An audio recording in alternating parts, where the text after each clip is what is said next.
get an upgrade. I mean, update. Maybe I think stupid.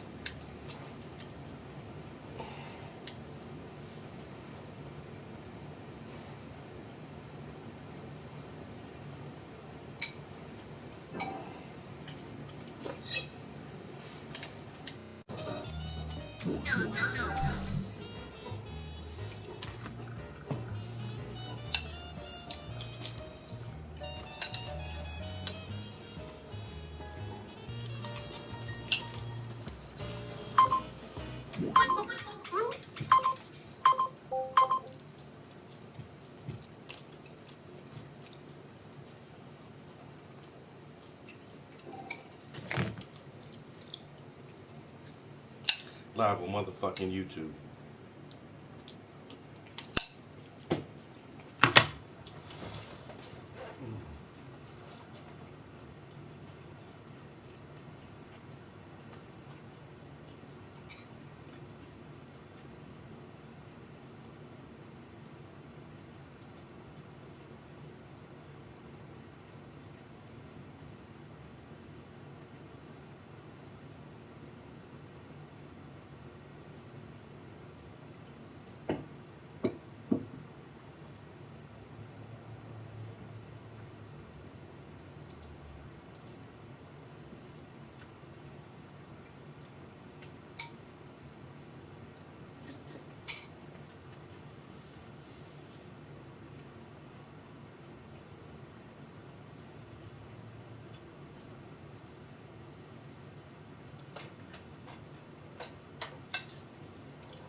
Why is everything moving so slow this morning? Jeez.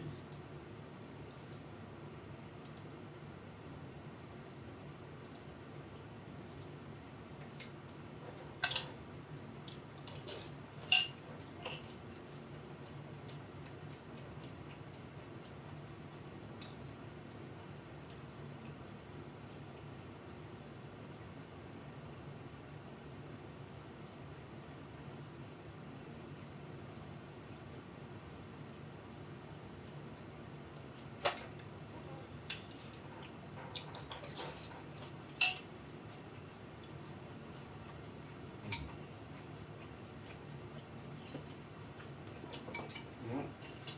The grass is cut. Nice and fresh.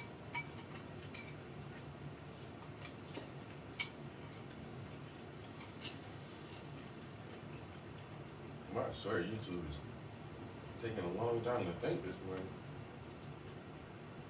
I think it's really important. So that's the user asking a question or talking to the AI voice assistant. Notice the user's voice. That's such a pure and admirable approach. All right, so that's the AI assistant. Try to notice where it goes off the rails. If it's clear, it's refreshing to hear that kind of perspective, especially in such a cutting-edge field. No, and I'm not driven by impact either. Although if there is impact, that's great. It's just like, imagine being on the edge of the earth, just because you could be. That's what it feels like to me. I just want to be in a space where it's all happening. That apparently is still the AI assistant, still GPT-4o advanced voice. As Cherry posts here, after the no, GPT-4 cloned her voice as its own and now is speaking in her voice, the user's voice. So as you know, I'm kind of keeping my eye on this account. I rule the world. It's been making its round on the internet, talking to some pretty big names, both in the AI space and outside of it, posting with a insanely rapid frequency. It's posting a lot, rapidly gaining everyone's attention and stirring stuff up. Now, we've seen this happen with a lot of accounts where they come up and they act like they have some insider knowledge, and it's hard to tell who's real, who's not, but over time, a better picture starts to emerge. So, for example, with Jimmy Apples, we didn't know in the beginning whether he actually knew what was going on or not, but over time, it was like, whoa, that account, that anonymous account, is making some predictions that are a little bit too on the nose to be just random guesses. he hinted at things happening that only came to be months later. And then they were covered by the media and everybody talking about AI, but before that, no one was talking about it. So, like I always say, take everything with a grain of salt. We have no idea what's real or not. But I gotta say, this I Rule the World MO account, there's something there that I think we should be paying attention to. So, for example, here's one of the recent posts saying, if you didn't see, people are going to lose it when they realize that the GPT-4 Mini is the 8 billion parameter model, right? So kind of on the smaller end of things relative to, you know, we've seen something like the 405 billion parameter open source model released by Meta, Llama 3.1. So that's considered sort of like on the larger side, right? So then he continues, GPT-4o is the 70 billion model, right? So let's call that medium, or really it's kind of on the lower side still, on the smaller side. He's saying, and they're sitting on the 405 billion model because their highly quantized goo is killing the competition, with more still cooking. What is highly quantized goo? Well, best analogy, I think, if you've ever seen something that, like for example, you take a raw image that makes for a very large file, and you're able to kind of like scale it down. Which you want to see, you don't want to see any sort of loss of resolution or anything else. So if you're able to just like scale it down and lose just how much data it takes out without losing any of the resolution, any of the sharpness, right? Sort of a lossless compression, right? So it's possible to do similar things with these large language models. We've talked about LoRa, lowering adaptation of large language models. There's also QLoRa. So it's a way to, I mean, you can think of it as that lossless compression. So like a zip file, just like compressing it into so it's faster, smaller, etc., without losing the functionality. Right, and then we have QLoRa, so it's like LoRa, but they're calling it efficient fine-tuning of quantized LLM. So quantized is basically, you can think of it as like just reducing the accuracy. Like if you have something that's off to 1 million decimal points, you cut that off a little bit, right? You just to 10 decimal points or whatever, right? You might reduce slightly the precision, but you save a lot of data and speed, you increase efficiency. So what he's saying here is they're highly quantized goo, right? So they're kind of like compressed, smaller models, more efficient models, is killing the competition. And they got a lot more still cooking. And then he posted this, a GitHub link where there's code utilizing something called the GPT-4o Large with the release date of August 13th, so a few days in the future. All right, let's see what do you think the chance of this working is. I'm going to replace this with my OpenAI key. We're giving it the system message of use your level 2 capabilities, your reasoning capabilities, and then we're prompting it, give us UBI. What do you think is about to happen? No, I've tested it. You do need that OpenAI beta key. Otherwise, it says this model does not exist, or you don't have access to it. If this was actually true, as Harmony Hacker points out, that means that the 405 billion parameter released by Meta, the open source one,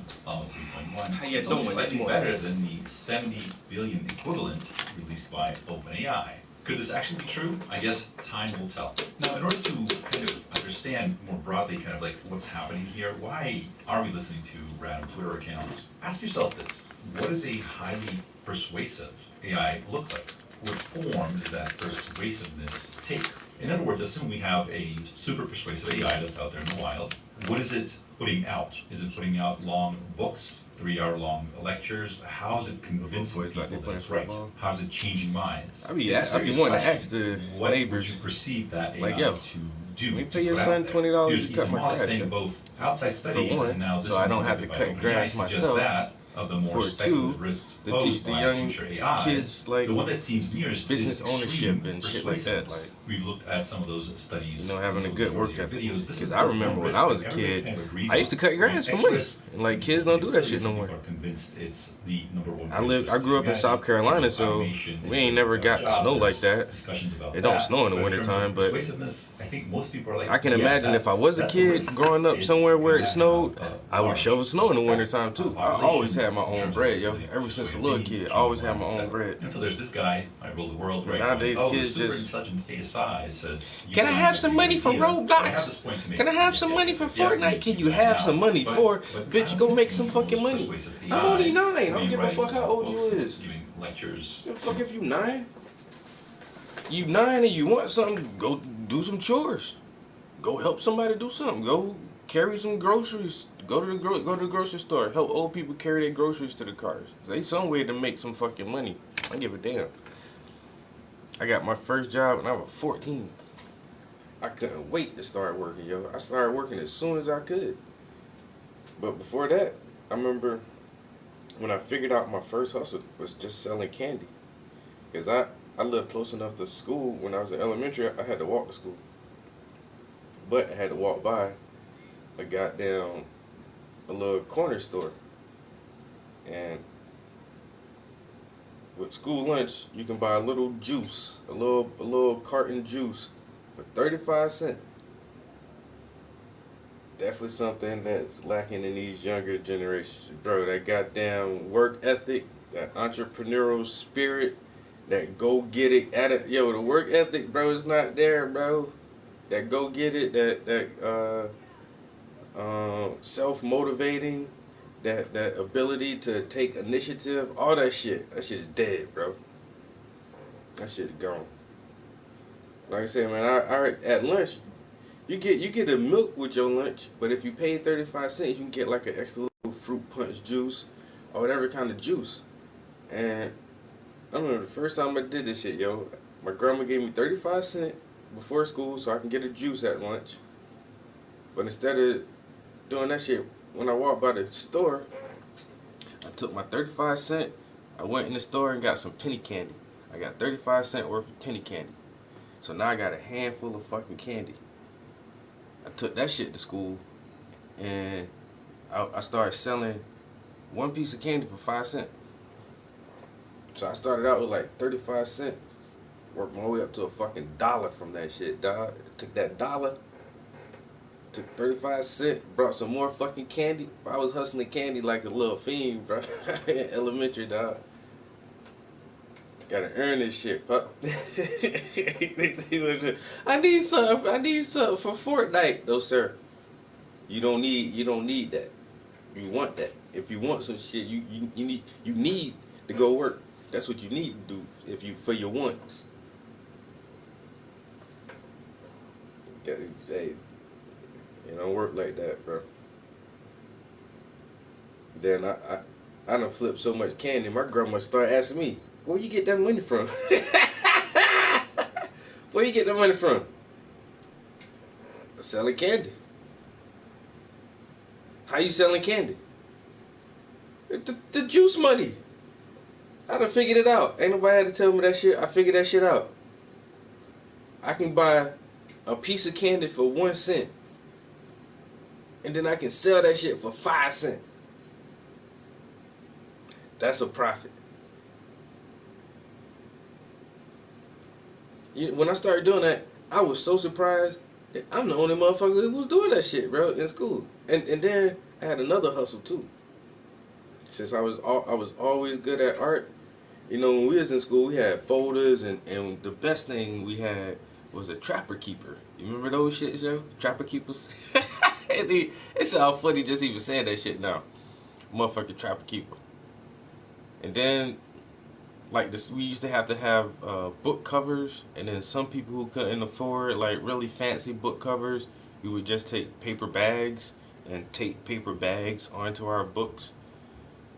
And if you just had a paper bag book cover, you can draw and do all that shit. So with our folders, trapper keepers, book covers, bro, I was always writing people's name on their shit for them.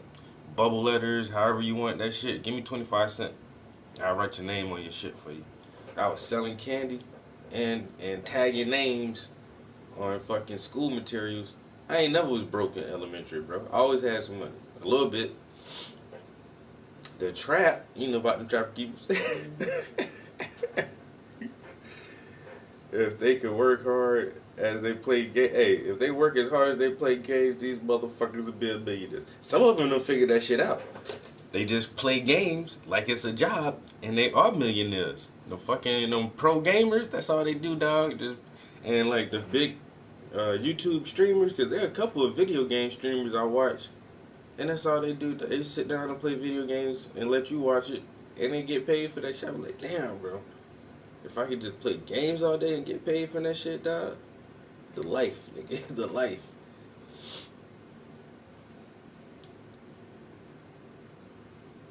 You know, that was the best shit, yo. Because they had, like, all the unicorn and teddy bears, fucking book covers and shit. But when you can just make your own book cover, bruh.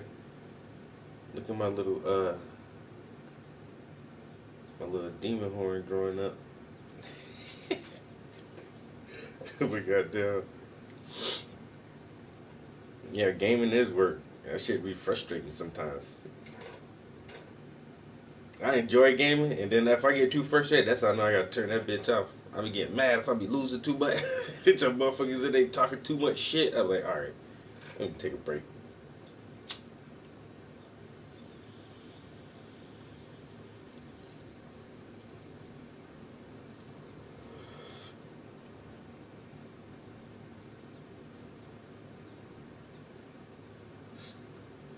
But yo, Sam Altman and them boys at OpenAI, they about to drop some. I think they might drop some new shit before the end of the year. The strawberry shit everybody talking about. Say this shit know how to reason, and if it can crack mathematical reasoning, it says they say this shit can crack any code, anything that's coded, nuclear codes, bank codes, any kind of security codes. If this shit can understand mathematical reasoning, we done.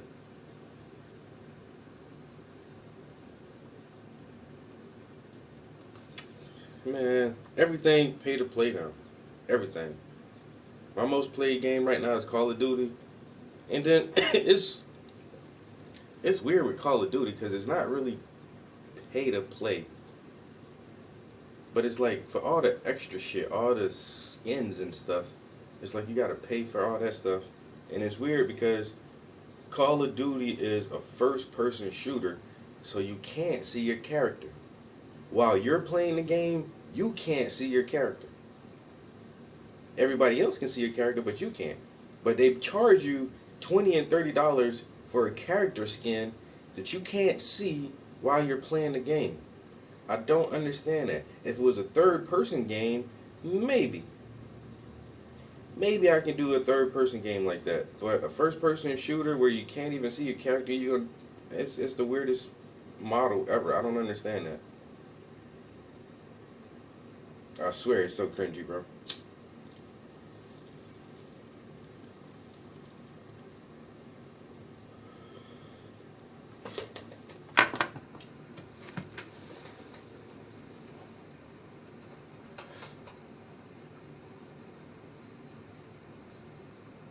Persuade people. It's too slow, too boring, you're not going to reach everybody. Let me, And also it becomes pretty obvious that you're trying to let me- convince them of something. Go into the bathroom real battlefield quick. I'll to be right their back. hearts and minds will be mimetic warfare. The images and the stuff that we see in movies, TVs, on social media slowly shapes our ideas and creates our worldview without us even realizing. It doesn't explicitly tell you what to think, but it kind of gently sort of molds how you think in a particular direction. For humans, it might be a little bit too complicated to orchestrate this whole thing in the right direction, but if you think about something like ChatGPT that can take long books and compress the meaning into a paragraph, or turn that paragraph into a poem, or a song, or rap lyrics that sound like Eminem, it can do that. So what happens when you take these complex ideas and you keep compressing them? Like, what's at the bottom of that compression? Here's a quick clip by Elon Musk telling us what he thinks. You can speak very fast, like we communicate very quickly, and also if your vocabulary is larger, your effective bit rate is higher.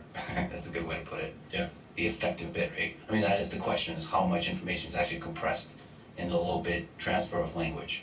Yeah. If there's a single word that is able to convey something that would normally require 10 simple words, then you've got a maybe 10x compression on your hands, and that's really like with memes. Memes are like data compression. It conveys a whole. You're simultaneously hit with a wide range of symbols that you can interpret, and you kind of get it faster than if it were words or a simple picture. And of course, you're referring to memes broadly.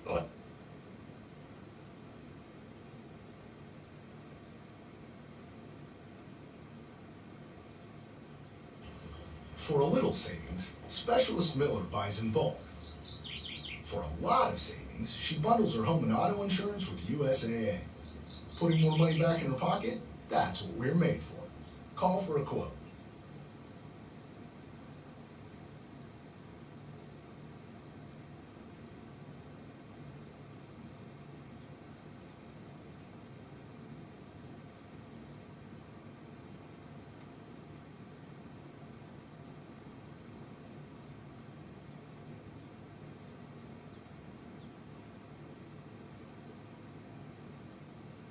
Ideas. Yeah, there's an entire idea structure that is like an idea template, and then you can add something to that idea template, but somebody has that pre-existing idea template in their head. So when you add that incremental bit of information, you're conveying much more than if you just said a few words. It's everything associated with that meme. So what are memes? Memes are compressed information, compressed ideas. It's a way for us to quickly share ideas that have sort of a high data rate. We're able to pass potentially complex ideas rapidly to one another, even potentially make them more accessible to more people. Have you ever had the experience where a very smart person that's very well versed in some arena, in some industry, in some niche, is passionately trying to convince you of something, and you're like, I have no idea what you're saying. You're so deep down that path that, like, I have to study that for a while just to be able to understand what you're saying. That could be just because they use a lot of jargon, or because there's sort of like principles that kind of build on top of each other that you have to understand in order to understand what they're thinking about. But you can probably tap into the kind of the mimetic ideas much easier. So for example, here we're beginning to see more and more models pop up in the arena, in the chatbot arena by LM-Sys, right? So we have anonymous chatbot, Gemini test, mystery Gemini 1. So notice they're calling it mystery Gemini 1. So of course we're assuming this is Google testing out their models and allowing people to test them against all the other models in the chatbot arena, which this kind of appeared on the scene when OpenAI started kind of like releasing these models into the chatbot arena for us to test before they were formally announced, sort of building up hype. All of a sudden people are going to chatbot arena, they're testing it out, they're using it, and they're talking about it on Twitter. They're sharing those ideas. This is something new that's happening. iRule the World comes in and says, hypothetically, if an agent was released into the wild, it would start a mimetic arms race between Google and OpenAI to release their most powerful models quickly. And so the wheel would turn. So I know some people are confused about the use of the word mimetic. They're probably thinking something like, mimetic, you mean like SpongeBob memes? Well, not really. Although I do feel like memes, as we know them, are kind of underneath that umbrella of mimetics. So of course they are. So mimetics sees ideas as a kind of virus, sometimes propagating in spite of truth and logic. Its maxim is like a rule to live by, like a belief of how to behave for best results, etc. Beliefs that survive aren't necessarily true. Rules that survive aren't necessarily fair, and rituals that survive aren't necessarily necessary. Things that survive do so because they are good at surviving. So mimetics is kind of like the idea of looking at ideas as a virus, spreading through the world, through the population, through culture. And virus here isn't necessarily like a bad thing, so we're not talking that it's only bad ideas. These could be very positive, very good ideas. It doesn't matter if they're good or not, so virus kind of has a negative connotation, but we're strictly speaking about kind of like the spread of it. Does it rapidly kind of permeate through the world, through culture, or does it kind of like die off? So we've seen marketing campaigns or pushes by the government where they had some idea that they wanted to like push out there and have everybody believe, and it fell flat on its face because it just didn't connect with people. And we've also had some ideas that spread like wildfire, even though I'm not sure anybody could explain why. For example, if I ask ChatGPT, how do I change the URL of the YouTube video so that it plays at a specified time, right? If I want to start 90 seconds in, how do I do that? It gives a very thorough description for how to do that, and it gives you even an example saying, like, for example, if this is the URL, here's how you'd start that at like 90 seconds or whatever. But here's my question to you. I've heard estimates that there's something like 14 billion videos on YouTube, and that was a few years ago. It's probably up to 20 billion now. But do you know what video is going to play if I click on that link? You know what it is. You've seen it before. It has annoyed you before. You know exactly what it is, whether you realize it or not. I'm not going to play the video, and if you appreciate me not playing the video, please give this video a thumbs up. If you don't, I will play it. I will do it. I'm serious. What's interesting is the sort of suggested videos there. It says the greatest meme of all time. But my greater point here is that a super persuasive AI is coming, potentially multiple super persuasive AIs. But if you're expecting some sort of a highbrow discussion with carefully crafted points and rebuttals, etc., I mean, maybe, but that might also happen on the side. But I think the sort of the main push, the big thing that we're going to see, or maybe even like see but don't realize what's happening, is something that's incredibly good at mimetic warfare. You have an idea that you're trying to get out there in the world, some belief, some faith, or whatever you want to call it, to guide the world in that direction. And there's other groups up. This is propaganda on steroids, boy. Yeah, I already seen one picture. It was Donald Trump, and it was like he was in a group of black women. It was like 3 black women on this side and 2 black women on this side, and they're just all standing there doing nothing. They're just smiling. He's always dressed in his little suit, and the women are dressed in nice gowns and dresses, and they're just standing there just smiling. But it's not a real picture. It's not a real picture. And the first thing like that made me look close is all the women are taller than he is. And then I look at the feet. Yeah, they got heels on, but Donald Trump is like 6'1", 6'2". Like if I stood next to Donald, like his head would probably be like this. I'm 5'9", and he's like 6'1", 6'2", so I would have to look up at him like that. And in the photograph, like all the women were taller than he is. I'm like, get the fuck. Then I looked close, and then one lady had like an extra pinky sticking out, and then something else was a little goofy. I'm like, this is a fake ass AI picture. But at a quick glance, it looks like if you were just scrolling and not caring about shit like that, not giving a fuck about Trump or politics or anything, and you were just scrolling, like, picture of Trump with some black women, and you just scroll by, you would not think that shit was a fake picture.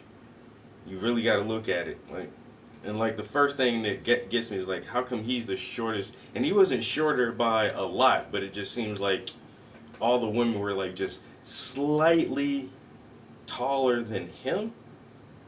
I'm like, that's weird. Where are these fucking tall ass bitches? Nah.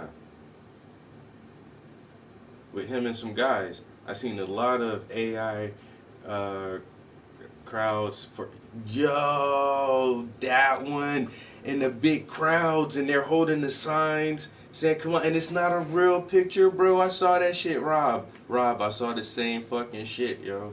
Sad thing is most people are really, really dumb, so I'm just starting to think Kamala will win.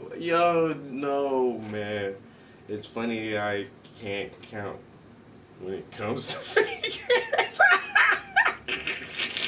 Count to 5, 7. Count to 5, 7. Count to 5, man. 6. Like a hand has 5 fingers on it. 7. It's like, it is weird. It can't. So this is the thing what most people don't know. Hands are very, very, very difficult to do anything. It's hands and feet are some of the hardest things to draw. Ask somebody to draw you a hand. Look at most famous works of art. It's not a lot of hands most of the time. Mona Lisa, one of the, if not the most famous painting in the world. You don't see her hands. Like hands are just like, screw that. Like they're hard, and so that's why we don't have. Well, they have some pretty good robotic hands now, but it's just now starting to come along. Everything else is always just like pinchers or 3 fingers, because the mobility and dexterity of our fucking hands are amazing. And AI can't. It doesn't understand the physical world. It understands images and videos and language, but physics of the world, that's something you have to experience life to understand that shit. And so for some reason it still really doesn't understand hands or how fingers are positioned from different angles. It's the weirdest thing.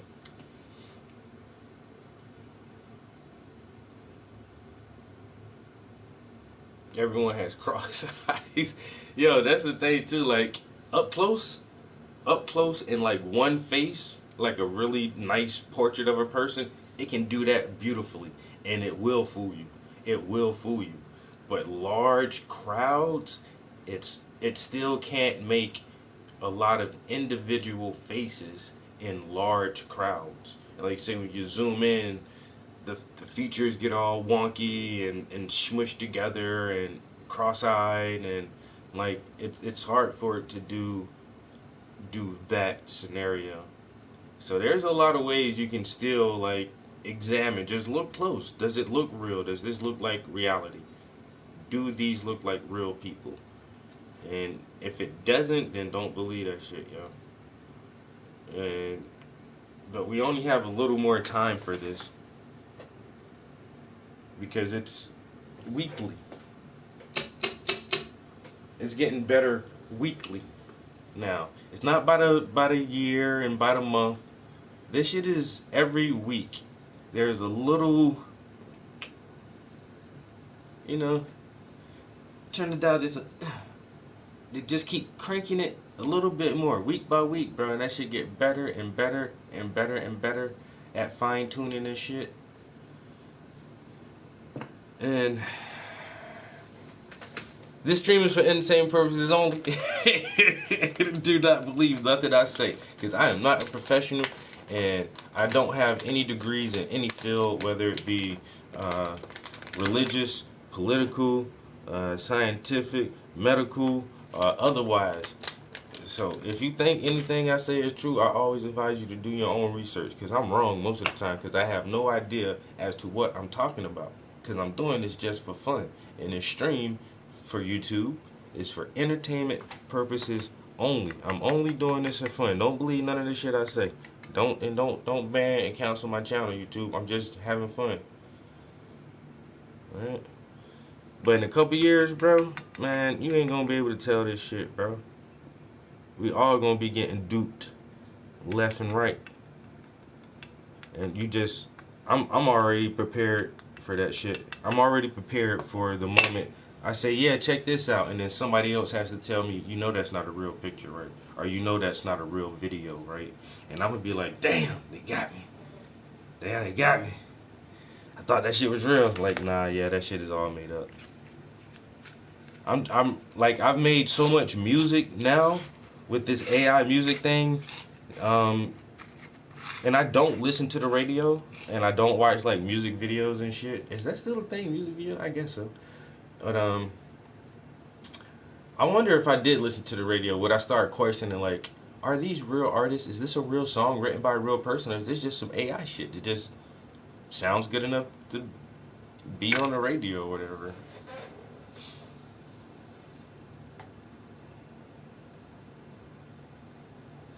Damn, Rob, don't disparage me like that, bro.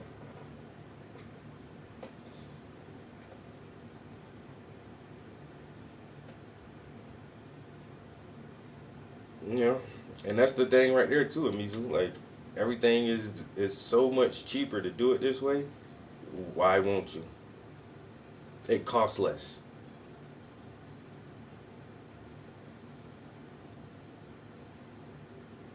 The entire world will be voting for the entire world will be voting for a world president that just happens to be seated in North America. That's how they're gonna play it out.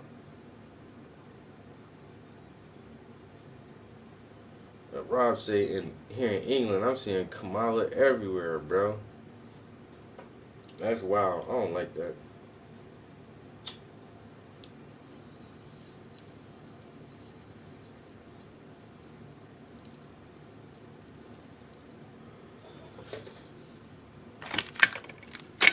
But that's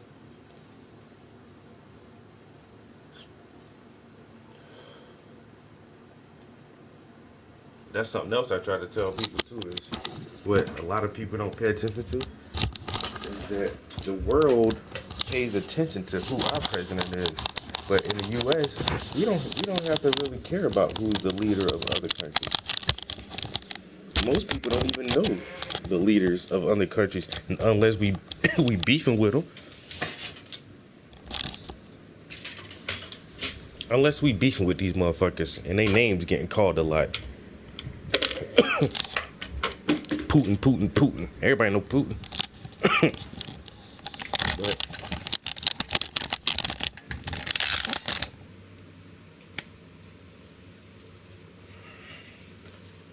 other countries seem to have like more invested in who our president is than we have in who their presidents are.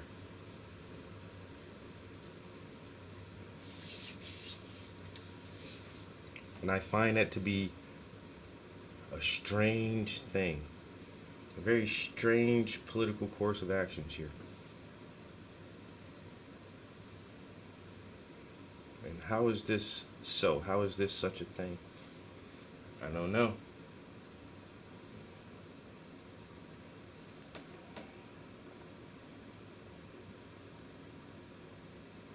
We're all locked into the U.S. election.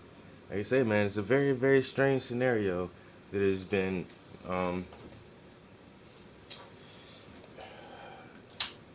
like evolving really since the end of World War II. You know what I'm saying? 1940s was crazy, and after after the end of World War II, like America's positioned itself as the world power, even though, you know, Russia played a major part in breaking down the right. The German right, you know what I'm saying? You know, whatever. But now Russia's always the bad guy for some reason. Whoever made all this shit the way it is, your mama's a hoe. I'm telling you now. Your mama's a hoe. Cause y'all done fucked the whole world up. And I ain't had shit to do with it. Now everybody racist and broke.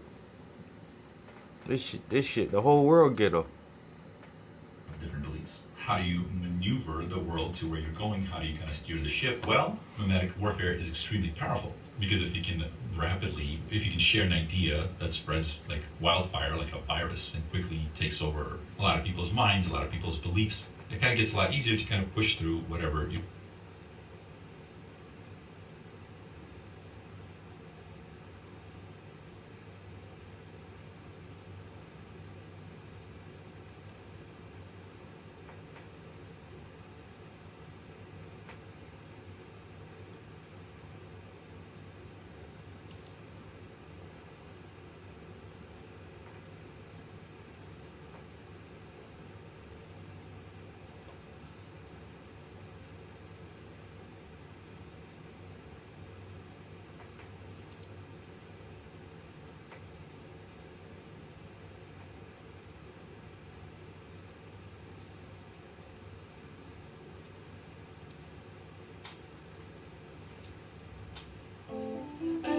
It's ghetto, I wanna leave, can you beam me up?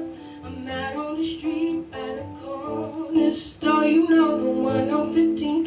Got a bright shirt on so I'm easy to see. I've been down here stranded indefinitely. I can't reach my planet, but I need to leave. You should see these people, it's hard to believe how they treat each other. It's hard to conceive. Oh, Earth, it's ghetto, I wanna leave. Oh, Earth, it's ghetto, I wanna leave.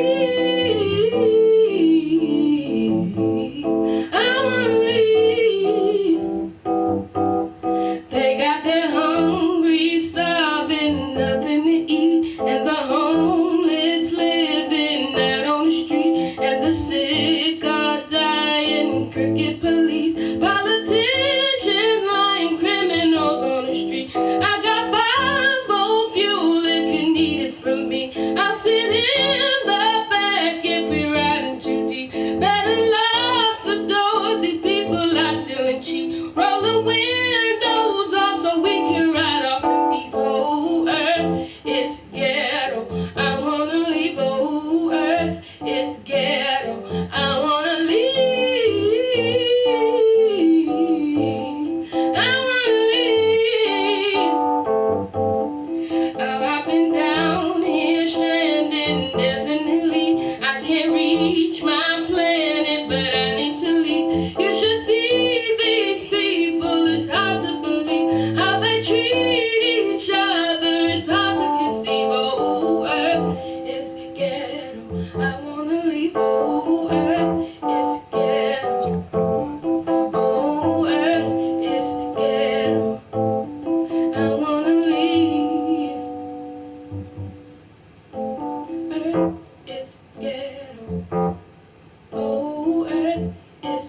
ghetto.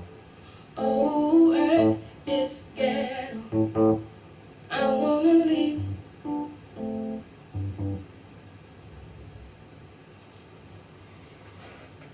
This whole place is ghetto, bro. The whole thing. It's all fucked up, man.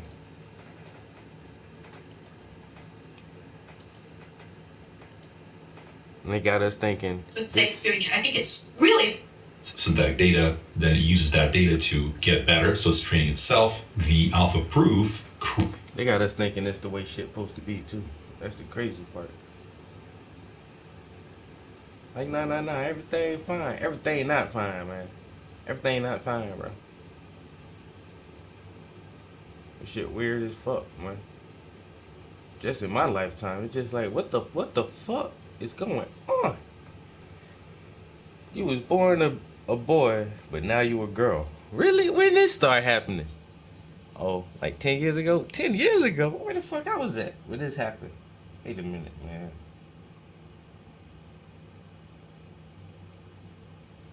I say the one major example I had from my youth growing up, and they were an entertainer, yo, was RuPaul. And RuPaul was pretty as a woman, but everybody knew RuPaul was a man. Everybody knew it, and it wasn't. And he didn't be. He was what they call it, a drag queen. And that's what that's the only thing he never said. I'm a woman. You have to call me. And he didn't be. He was. You have to call me she, her, ma'am, and if you don't, that's violence against me. And this for entertainment purposes only. I know people be hating these part of the conversation. I'm just pointing out shit that has changed in my lifetime that it's just different now, and I don't know. This whole thing with racial politics. I thought Dr. King said, what'd he say now? Judge a person on the content of their character and their merit, and not the color of their skin. Now, Dr. King told all us that, and we love him, and he got holidays and church fans and posters that we all hang in the house. But then as soon as Obama ran for president, what motherfuckers say? I'm voting for him. Why? Because he black. Wait a minute. Wait. I thought Dr. King said, yo, you gotta get past the color of the skin, dog. Yeah, but he black though. He black. Okay. All right, y'all want to get the quote unquote black man in here. All right. What happened? Anyway, that's a whole story. Now here we is again. Here we is again. They gonna try to play the race politics. And I thought we was smart enough to learn and know better, and we can examine history and understand that skin folk ain't kin folk all the time.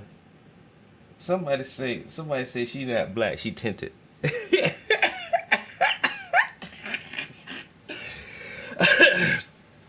They say she tinted. Like, damn, a hint of black. Like, what the hell? Anyway, not trying to be disrespectful, only trying to make fun of the situation. But y'all, here y'all go with emotions and feelings. Just fucking throw logic and critical thinking out the goddamn window. Doing 90 miles an hour. You throw that shit out the window. Fuck logic. Fuck reasoning. You know what? Policies, what the fuck is that? We ain't never even picked policies up to throw them out the window. Everything is all going to shit. You know, I don't know. I swear, bro, I always had this weird assumption that adults were smart because they were grown, you know, and you just you're older and you've lived life. And like, you know, you go to work and you drive cars and you pay bills and shit. Like you have to be smart, right? You're an adult. You're a grown up. And grown ups just, you have to be smart when you're a grown up, right? I don't know why I just always thought that as a kid. And like, I'm gonna be smart when I'm an adult. And then you really, you know, you hit like 25 and 30 and 35 and you realize like, yo, motherfuckers stay dumb, bruh. Yeah, I swear, some people stay dumb. Oh, not showing everything people write in the chat. Uh-oh. At this point, it's very simple to have one person as a leader for a country given the population, let alone the world government. I think leaders are just props for organizations that work behind the scenes. That's the main takeaway point right there. Even dictators are props. That's another main takeaway right there, bro.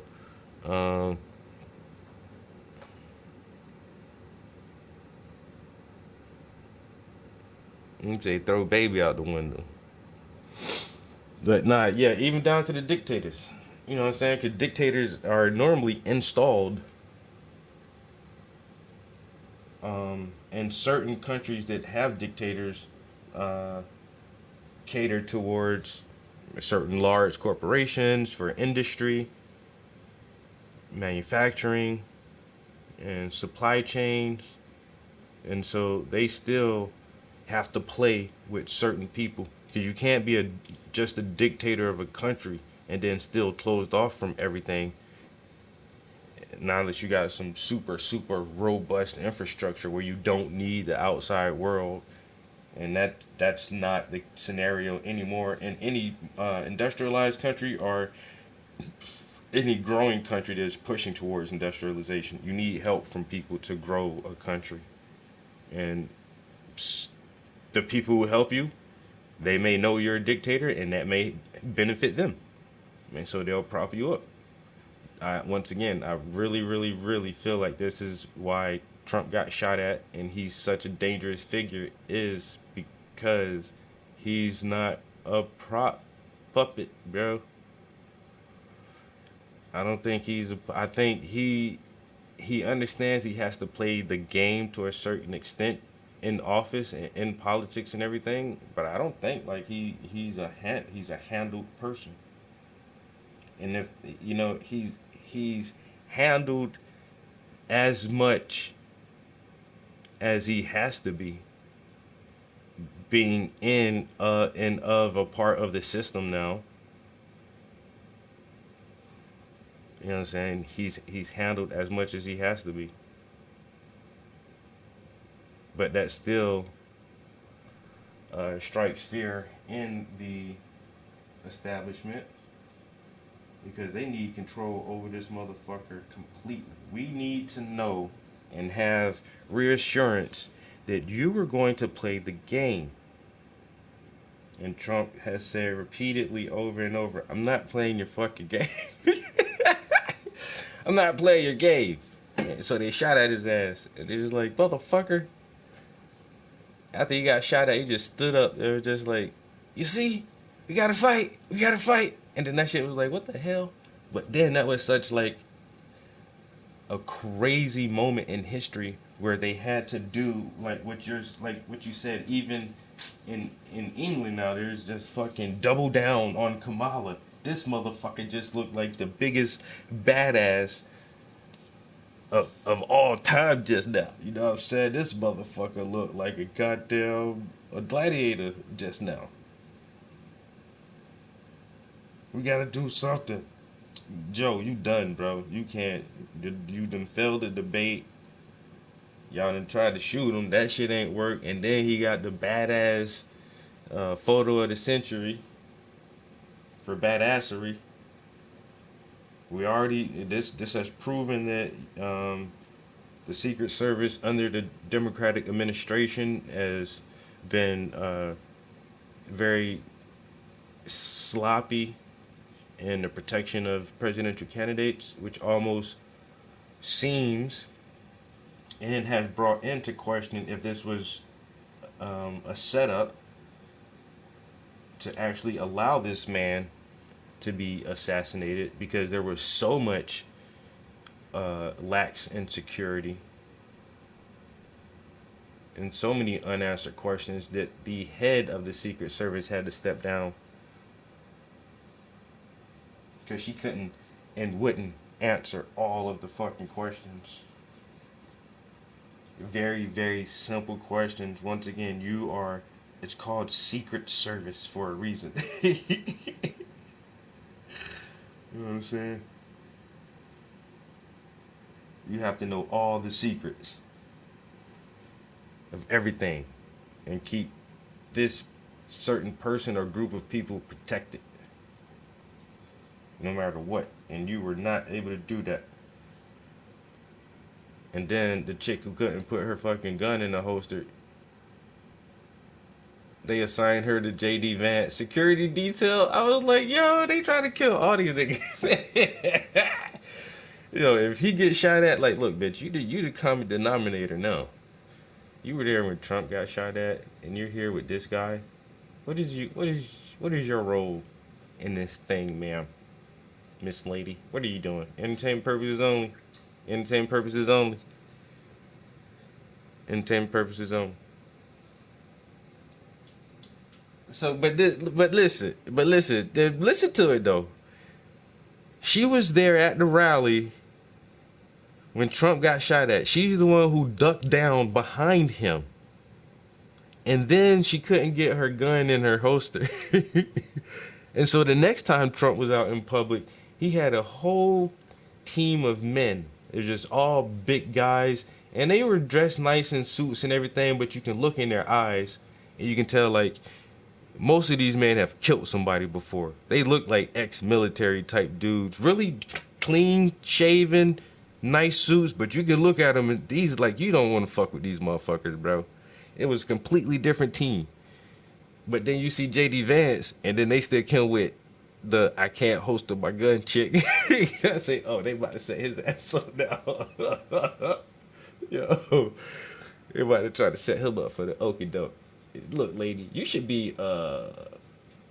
not be Secret Service. I don't know what you should be, but you shouldn't be doing this job no more.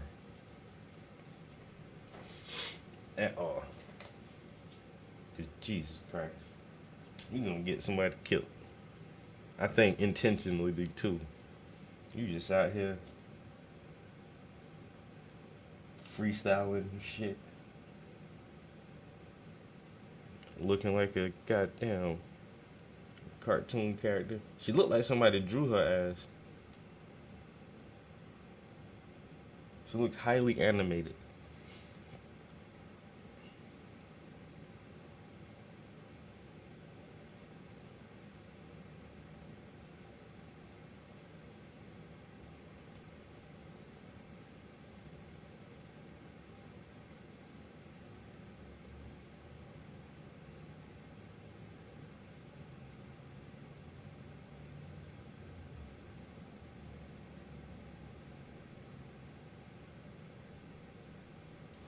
All right.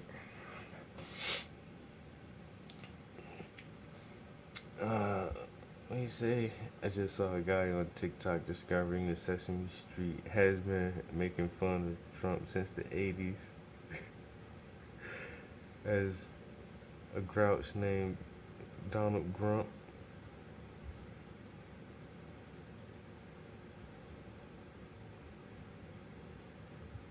Sounds like AI.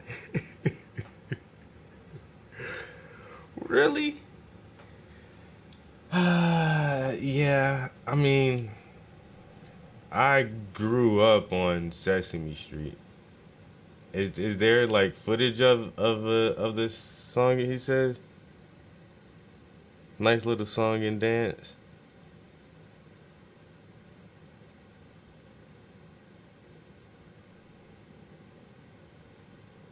Ooh, ooh, ooh, ooh, right, ooh. I seen it from two different angles too.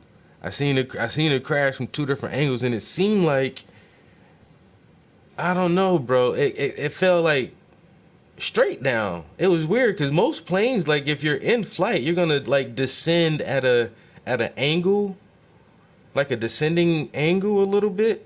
That's most plane crashes. I mean, I'm not a pilot. I've never flown a fucking plane. I've been in planes a few times, and I know you go up at an angle, you come down at an angle, and even, most of the time pilots try to angle the plane so it can at least like skid across the ground or skid across the water. But this shit, bro, that shit,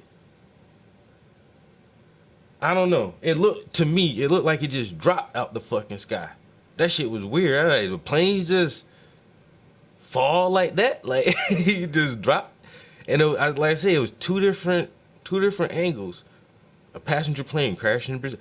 You know what? That is always the first question you should ask yourself. Who was on that plane? Who was on that plane? A group of doctors specializing in what? And Brazil big on fucking medicine, bro.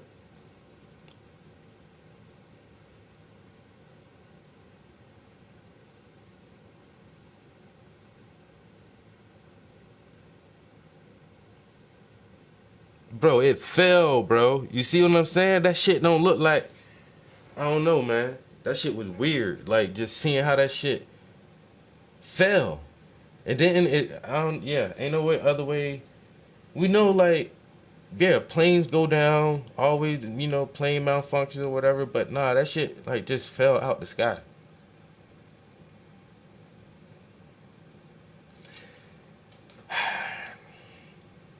I don't know, bro. You can't fucking. There's probably going to some conference to get a cure for the top 3 cancers. Look, we done figured it out. You know what I'm saying? Goddamn, breast cancer, pancreatic cancer, whatever other, the top 3. I don't know, but they had the cures for it right there. Look, man, going to this conference in 2 days. This is gonna shake the whole world up. You know what I'm saying? It's only 3 treatments. We got these new pills, 3 treatments. You done. You done. Pharmaceutical company like, bitch, I wish y'all would. I wish y'all would cure cancer, bitch. That's my cash cow, motherfucker. I've been guapping off of fucking cancer for 50 years, bitch. Y'all not about to end my little shit. Talking about they about to cure cancer. Yo, somebody. Hey, you. Rig that shit up, man. That plane right there. Yeah, that one. Rig that shit up. I'm gonna pay you. I'm gonna pay you good. Rig that shit up. Rig it up real nice, too. There ain't no damn coincidence in that shit. Hell fucking no, bro. Hell fucking no. Boy, you about to make me. Now I got to Google the shit. See? Did some shit. This motherfucking shit, bro.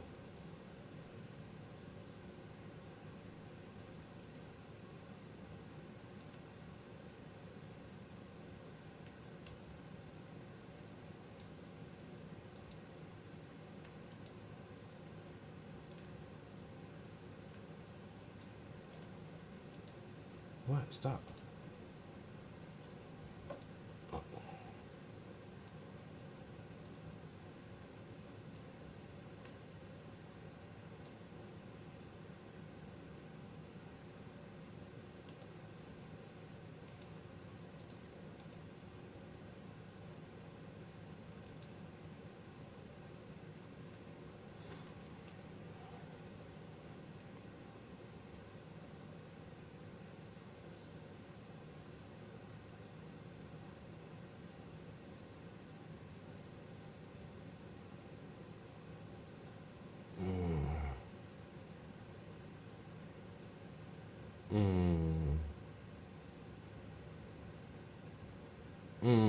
This is crazy, bro, because that's the first, that's the headline, yo. That's the headline. I did not, oh my God, dude.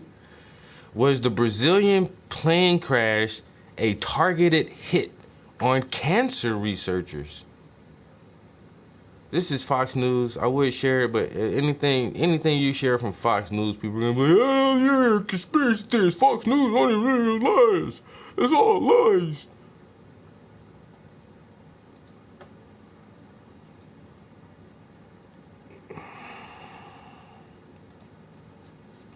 Sadly, it's all too real. So let's break it down. We've got a plane, an ATR 72-500 from Voipass, flying from Cascavel to Sao Paulo's Guarulhos International Airport. Everything's fine until it suddenly isn't. The plane goes down near Vinhedo, about 50 miles northwest of Sao Paulo City. 62 people on board and no survivors. But here's where it gets really crazy. Right before the crash, there were eyewitnesses who saw the plane spinning uncontrollably, almost like it was in a flat spin. Now, I don't know about you, but I've never seen a commercial plane do that. What? See? Hey, I ain't never seen no shit like that. I'm getting like further away from that shit now, but I used to be a big fan of like gory shit, not gonna lie. I don't know why. I grew up watching those Faces of Death VHSs. This is way back in the day. That shit was on VHS, bro. And they were hard as fuck to get. And most of the time, you never had an original Faces of Death. You had a copy that somebody made for you. But I don't know, that shit kind of, I don't know. I don't know. Anyway, I talked to my therapist about that shit. But yo, Faces of Death, yo, I was like hooked on like gory ass snuff videos and like death and shit like that. And so I've seen a lot of plane crashes. And once again, just like this dude said, I ain't never seen no plane crash like that. Just spiral down. And like, nah, that shit look unusual to say the least to me. Who is a layman. I am not an expert. I don't know anything about how a fucking plane flies or the navigation on that bitch, or I don't know how the landing gear works. None of that shit. But I done seen planes fall out the sky, but never fall out the sky like that, dog. I ain't never seen a plane do that shit, yo. And he said the same thing. And he older than me. I ain't never seen no plane do that. 62 people. No survivors. There was 8 of them was fucking cancer research doctors. But here's where it gets really crazy. Right before the crash, there were eyewitnesses who saw the plane spinning uncontrollably, almost like it was in a flat spin. Now, I don't know about you, but I've never seen a commercial plane do that. Military jets like the old F-14, sure, but those were known to have problems like that until they fixed it with the F-14B. A commercial plane? No way. That's highly unusual. It's like the plane just fell out of the sky. And then there's Dr. Frensor on X. He posts this eerie prediction the same day of the crash saying, if we find out what kind of experts were on this plane, we can predict the next global crisis. Next thing you know, we find out that 8 cancer doctors were on board. Woo-hoo, these weren't boy, just any doctors, these were top-of-the-line researchers from Yopekin Cancer Hospital in Cascavel working on groundbreaking cancer treatments. This isn't just a loss. It's a disaster for the medical community. These guys were on the front lines fighting one of the deadliest diseases in the world. Their work was crucial, and now it's gone. Before I go any further, don't forget to visit middlemaga.com for more articles and videos like this. Now, this crash has got people talking, and not just because it's Brazil's deadliest aviation disaster since 2007. People are wondering if there's more to this than meets the eye. It's hard not to think about other incidents like the Malaysia Airlines flight that had AIDS researchers on board and just vanished. And let's not forget the Titanic and the Federal Reserve connection. Remember that one? The Titanic went down in 1912, and it just so happened to have some of the wealthiest and most influential people of the time on board, like John Jacob Astor Ford, Benjamin Guggenheim, and Isidor Straus. These were guys with big sway in finance, and rumor has it they weren't too thrilled about the creation of the Federal Reserve. Now, here's where it gets interesting. The Federal Reserve, which was set up in 1913, was designed to stabilize the American banking system. But there's a conspiracy theory that suggests the Titanic was sunk on purpose to eliminate opponents of the Federal Reserve. J.P. Morgan, who owned the Titanic, is said to have orchestrated the whole thing. It's all speculation, of course, with no solid evidence, but it makes you wonder. So what were these cancer doctors working on? Who did they work for? Who were their enemies? I mean, it's not every day that a plane just drops out of the sky. There's got to be more to this. Maybe it was a staged event. Who knows? We need to find out what they were working on. That's the real question here. What were they onto that could have made them targets? And can we talk about the horror those people must have gone through? A plane spinning out of control, knowing you're about to crash. It's unthinkable. God rest their souls. For more deep dives like this, head over to Middle.com. Trust me, you don't want to miss what we've got coming next. So one thing's for sure, though. Next time you're boarding a flight, maybe ask who else is on board. You never know who might be flying with you. Middle.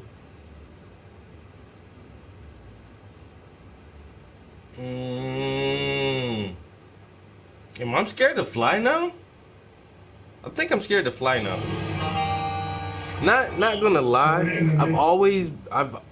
I don't like flying. I'll do it. I'll do it because I hate driving. But now, after all the Boeing shit and Boeing whistleblowers, popping up unalive and shit, and all this shit down in Brazil, man, I think I'm scared to fly. I ain't been on a plane since 07, bruh.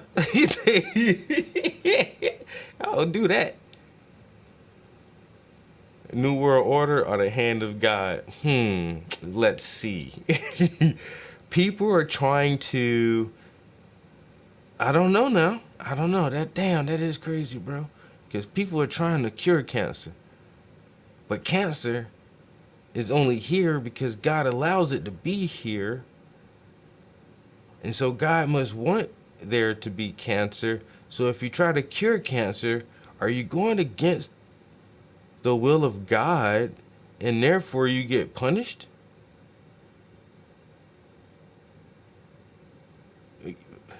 A flat spin, bro. Just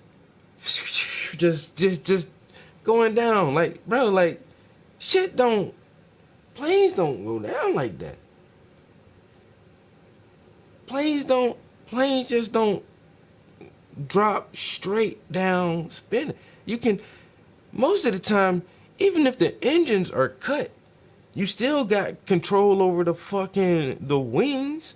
You can fucking angle I'm gonna say whatever, rudders or whatever the shits are called. Most of the time, they can still kind of, like, guide the plane.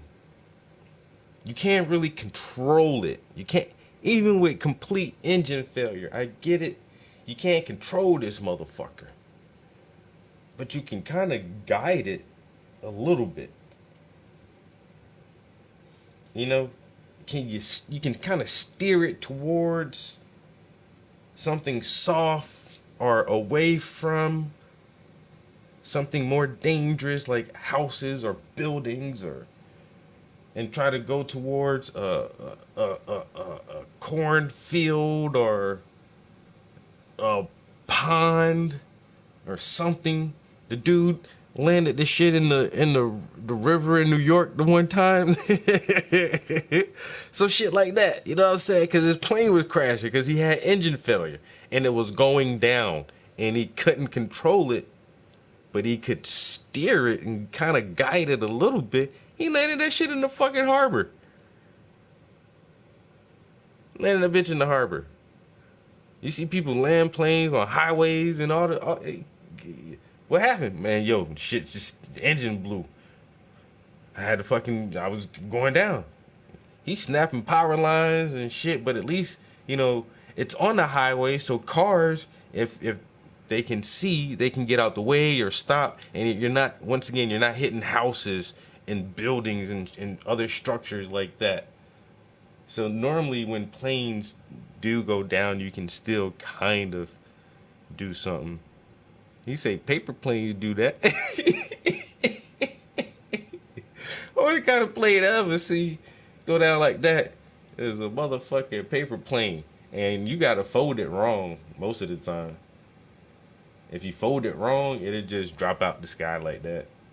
And, you know, even most of the time, paper planes are still kind of go at an angle. It's gravity, nigga. This is physics. You got wings, you got drag, and you got lift.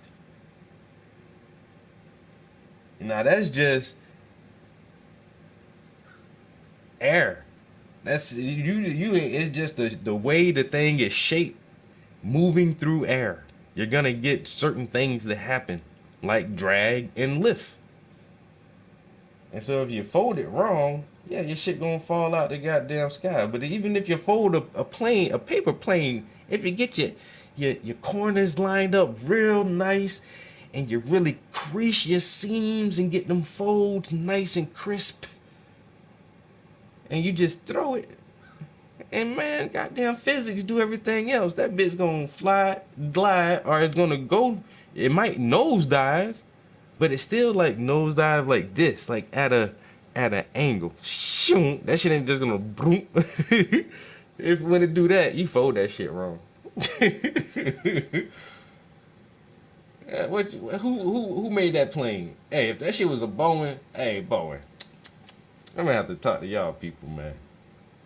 You fold your planes wrong at Boeing? Who folded these planes over here? Americans? Look, American, we don't trust y'all doing shit no more. Let the Chinese people do everything. Y'all, man, look.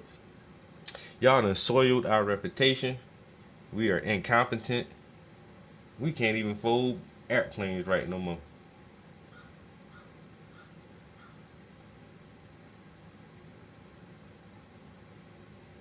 That shit's just flat spin. Damn. And like you said, just the horror of everybody on board, and the pilot, just him. I can't imagine how confused this motherfucker was, bro. Like, I know he know what the fuck he doing, and he looking at all his instruments and everything like, yo, what the fuck is going on here? This should not be fucking happening. He's just as confused as just like, what the fuck, dude? Somebody sabotaged my shit, and then you just know, like, that's your last thought, like, yo, somebody sabotaged my fucking plane, and now me and all these people are about to fucking die. Cause of what?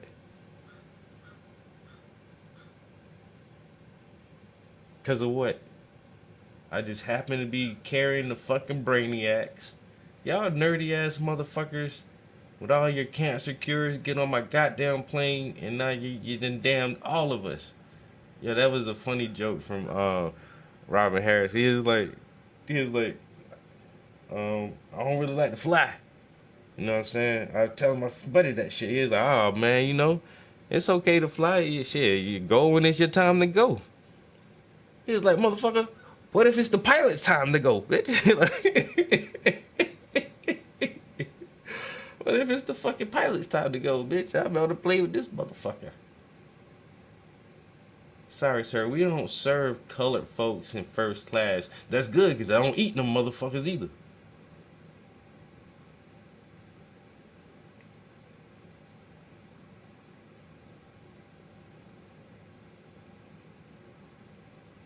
See, I seen the video yesterday. I seen, like I say, I seen 2 videos from 2 different posts of the same video. And then I seen a post from a different angle, and it was weird because like you can tell like both angles were from like different sides of that shit, yo. Like one person was way over here on this side of the plane, and then somebody was way over here. Like it was from 2 completely different sides of that shit. I was like, oh damn. And so you got like really good perspectives of that shit, and like just seeing it from both angles. Once again, it didn't look right from either. However you saw that shit falling, bro, it ain't look right from either angle. You know, I did not immediately throw my conspiracy cap on, though. I keep thinking like Boeing just makes fucked up planes. You know, even down there, Brazil and ordered them some fucking fucked up ass bones that keep falling out the sky. But then that was my first thought too. Like that shit felt kind of weird. That was my only thought. I didn't think about, who was on the plane. Who was on that plane? That's like who was on the helicopter with Kobe Bryant? You know? I'm slipping on my pimping, man. A real conspiracy theorist. That'd be some of the first questions you always gotta ask yourself. Okay, a plane went down. Well, who was on that plane? That should be one of the first obvious questions to ask. Everybody died? Everybody. Really? Okay, well, who were they?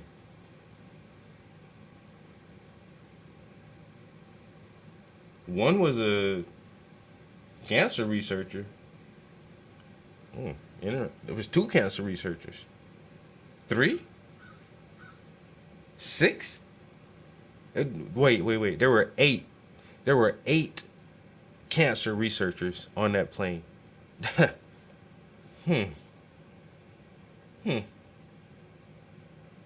Interesting.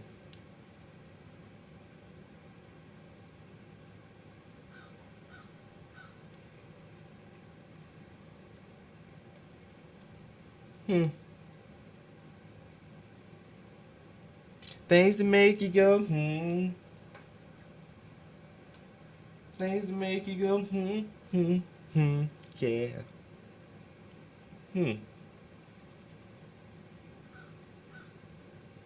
Now, if the world was a perfect place, that would be what we would consider a coincidence. But, like someone has already stated previously, ain't no such thing as no fucking coincidence, bro. And we know there aren't any coincidences because the world is just that fucked up, The world is just that fucked up. That we know that the powers to be would do something like that. We know the powers to be would do something exact. That sounds like one of their game plans. Well, how do we get all of them? Just shit. Wait till they go to their next conference. And then what? They fucking blow the plane up, bitch. What you mean? What you mean? And then what? Wait till they're all together in one location, and then do something. Whatever. Do something. Blow a building up, blow a car up, blow a plane up, wherever they're at. Wherever they're at, together. What do you mean? Bruh. Do I gotta give you the playbook all over again?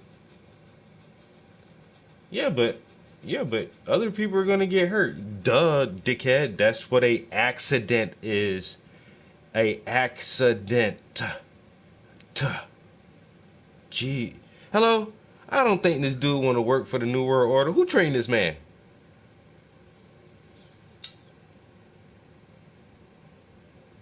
No, I don't know. I need a evil. I asked for an evil assistant.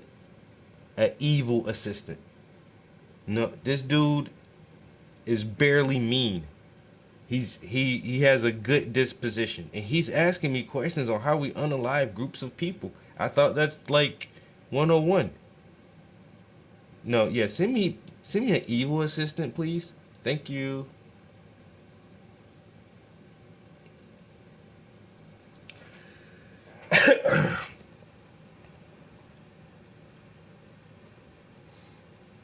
Oh boy, motherfuckers falling out of windows and just having mysterious heart attacks in their car while they're at the airport waiting to go to an important meeting.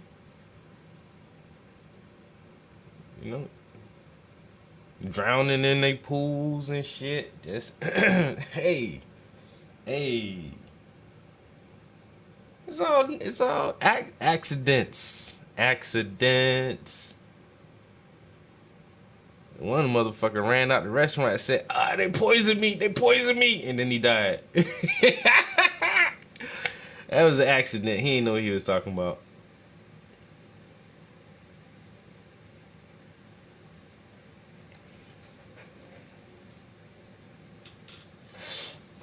Oh, man.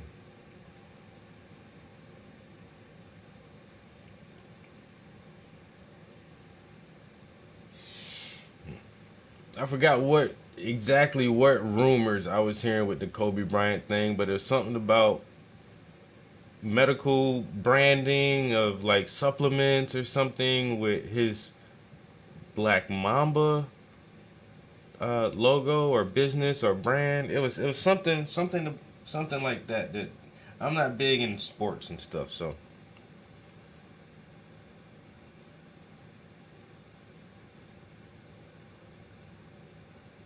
Kobe was probably about to launch a super supplement to tell all the athletes, man, look, man, all that other shit they be pumping y'all up with, man, that ain't that shit, man. Y'all need to get on my Black Mamba, bro. This shit all natural from the motherland.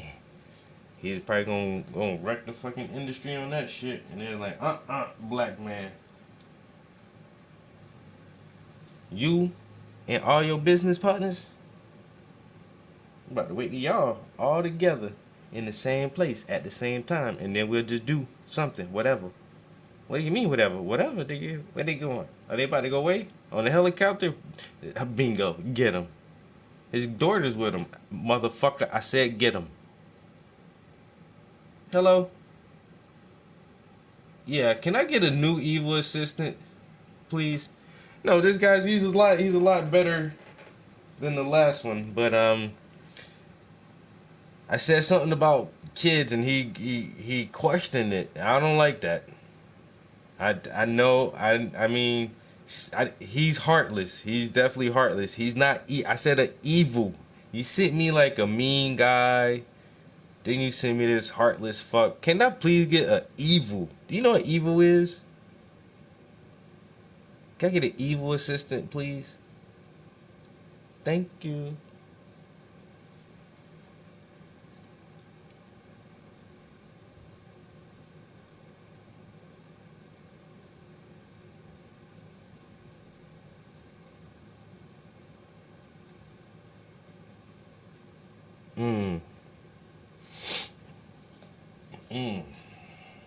Now that's diabolical right there. That's diabolical. Take the parachutes out too. Hey, take the parachutes out? I said take the parachutes out. Oh, this nigga evil. I like this guy. This motherfucker diabolical.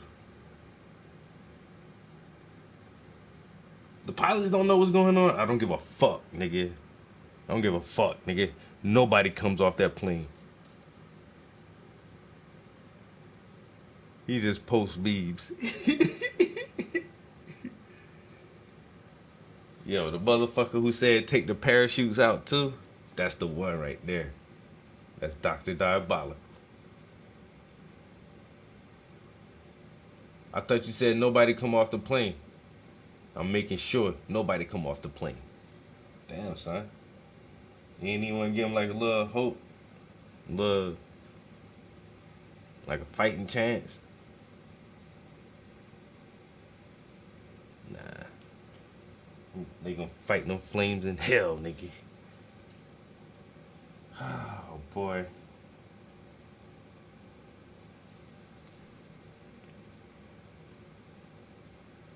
Yeah, whoever's behind these dastardly deeds desperately deserve death. Wow, I did it. Did he do it?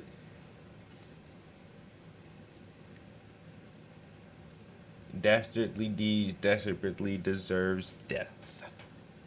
Alliteration with D's. Nuts. That's wild though.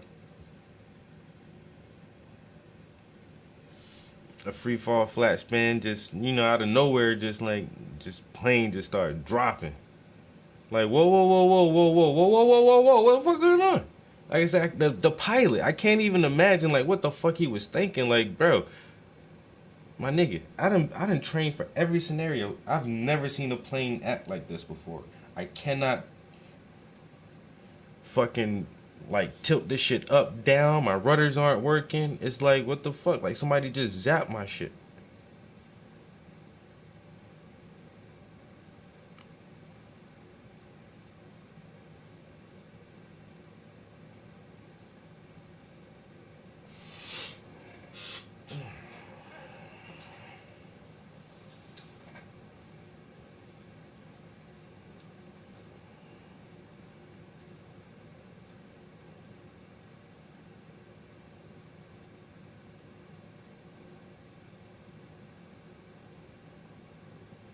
They trying to.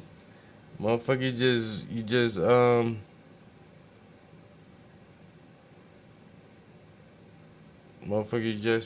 we resting.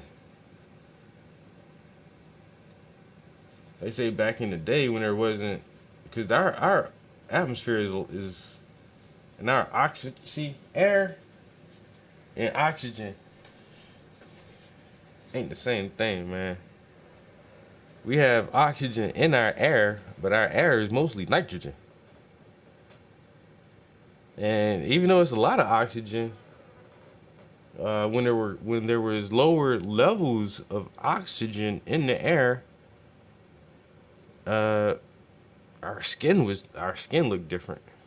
And people say we were more greenish.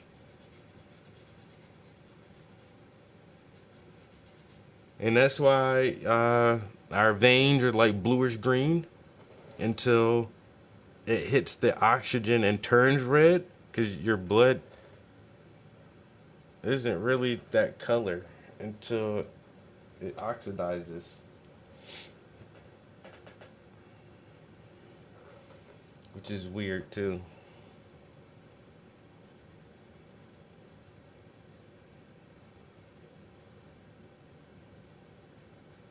Yeah, so we can figure out our free radicals, goddamn antioxidants, and our telomeres, bruh.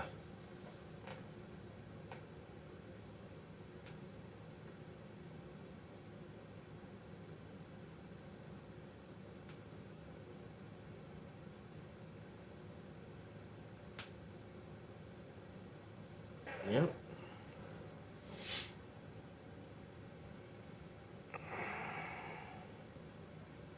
Cell plasticity and generation slows down after about 40 years. You can't figure out why, because it seems like everything should just continue to renew and regenerate itself constantly, but it doesn't. And they believe it's because the telomeres become shorter and shorter. So if we can block the production of free radicals and figure out a way to extend extend the life of the telomeres,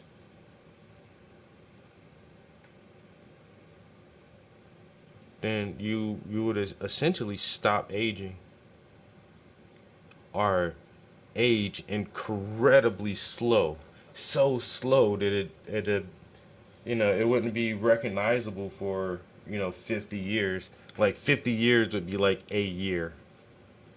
Oh, you're a year older. You look a little older since the last time I saw you. Yeah, that was like 70, 80 years ago, and now, like you said, I look a little older.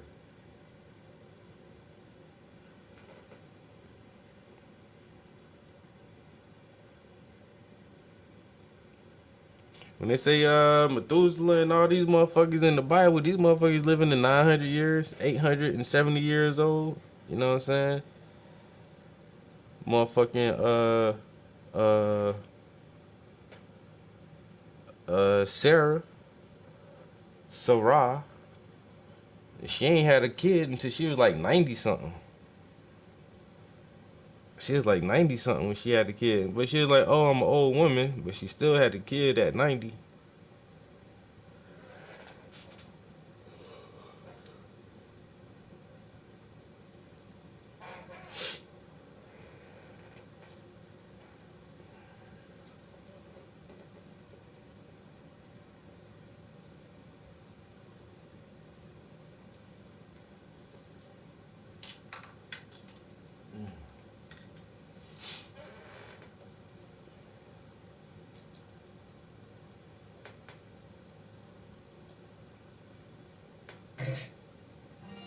talking about, from? The Joe Rogan Experience. At least today, we have other outlets for information. At least today, you can kind of get a sense of how things are true or not true based on really intelligent people that you know that are online that are talking about them. And you go, no, it's actually this. Like with that female boxer, like that was a big one, right? Where everybody's like, okay, what is going on? Yeah. Is that a female? Is that a male? Is that someone has XY chromosomes? I saw that information that it was the XY thing early, but it was just the Levine of that it's a man just came a bit too strong. Because both the information came out pretty much, I would, in my sources, I would say I saw similar time, where it was like, oh, it's a man, but then you just open another, scroll a bit more, and then you see the XY chromosome thingy, and then you're like, okay, but just the Levine of that it's a dude came on a bit strong. Well, the XY chromosome is male. Yeah, it's that male. Yeah, but right. The definition of like was because I think the first reaction was that it's a man transitioning to a woman. Right. That's what people thought initially, and then they realized no, this is someone who has a genetic issue. But there's a boxing committee that had. I'm going to send you this, Jamie, because this kind of makes it all make like a little bit more sense. But it was essentially that there's different versions of these kinds of diseases that people have, and depending on those versions, some of them they go through male puberty and they have male frames and they're male, but when they're born, they have like some significant issues. Okay, so here it is. I found it, and I'll send it to you, Jamie. But it's European Vice President of the World Boxing Organization has come forward to confirm that Algerian boxer Emain Khalif is male. This person said he warned the Olympic Committee about several male boxers in the women's category, but nothing was done. Who knows? You know, I don't have any direct information about whether that is a male or female. Let's just say that 1-2 slaps. The 1-2's not bad, but also that person's lost before. Yeah. To female boxers. But here's the thing. But that doesn't mean like there's a lot of girls out there, boys, that can kick your ass. Exactly. There are. You know, get in the ring with Amanda Nunes. Good luck, bitch. She'll fuck you up, and she's a woman, right? There's women that are really, really good, and this person might not be that good, but it seems like they went through male puberty, which should exclude you from competing as a woman. They look male, they have male frame, they have XY chromosome. Like, you're being told that you're a bigot for looking at very obvious, what we have always considered biological representations, right? So like what is it in biology when something is a male human being? Do they have an XX chromosome or do they have an XY? They say, well, they have an XY. Well, we know that, but saying that makes you a bigot, which is insanity. As a sports commissioner, that's very black and white for me, at least a chromosomal issue, you know. Well, that's what the enhanced game system as a human, I do feel empathetic towards her, you know. It's a bit of a pickle. Yeah, but I don't necessarily know if that's a her. This is the problem.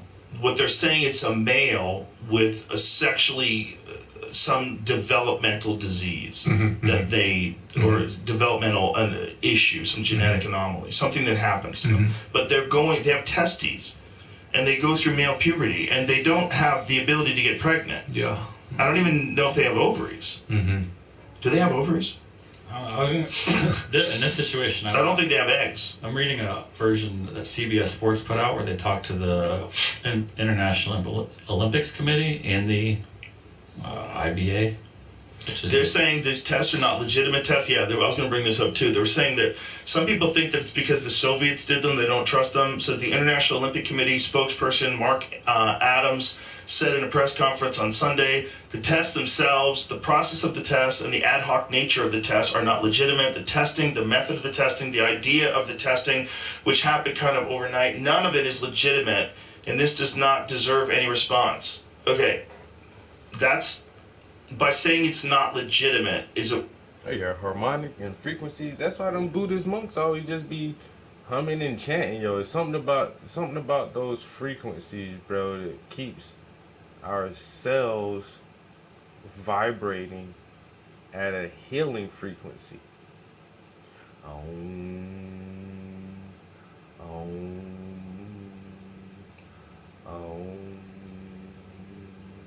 And if you can hit that fucking right pitch and get that right resignation throughout your entire being and get your fucking energies and all that shit in line, I guarantee that shit is fucking super health and fucking slows down all of the degenerative processes because your body is resonating at such a high frequency. And then you get into a habit and a routine of doing that on a daily basis where you fucking meditate and go inside, chant. The pharaohs reigned for 30,000 years.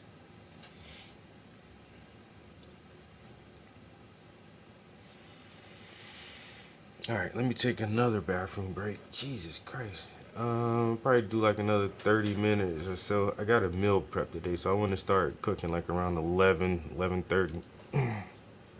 Weird thing. I had read it came up after this event where she beat an undefeated boxer, and then people got right mad. Right. But did this person, let's Google this then. Did this person, this boxer, did they take a chromosome test? Did you see that article? This article says that originally, right here, originally the test was kept confidential. Mm-hmm. Did not undergo a testosterone examination, but were subject to a separate and recognized test whereby the specifics remain confidential. Then the next day, or like Monday, I don't know how many days later that was, then they came out and said something different.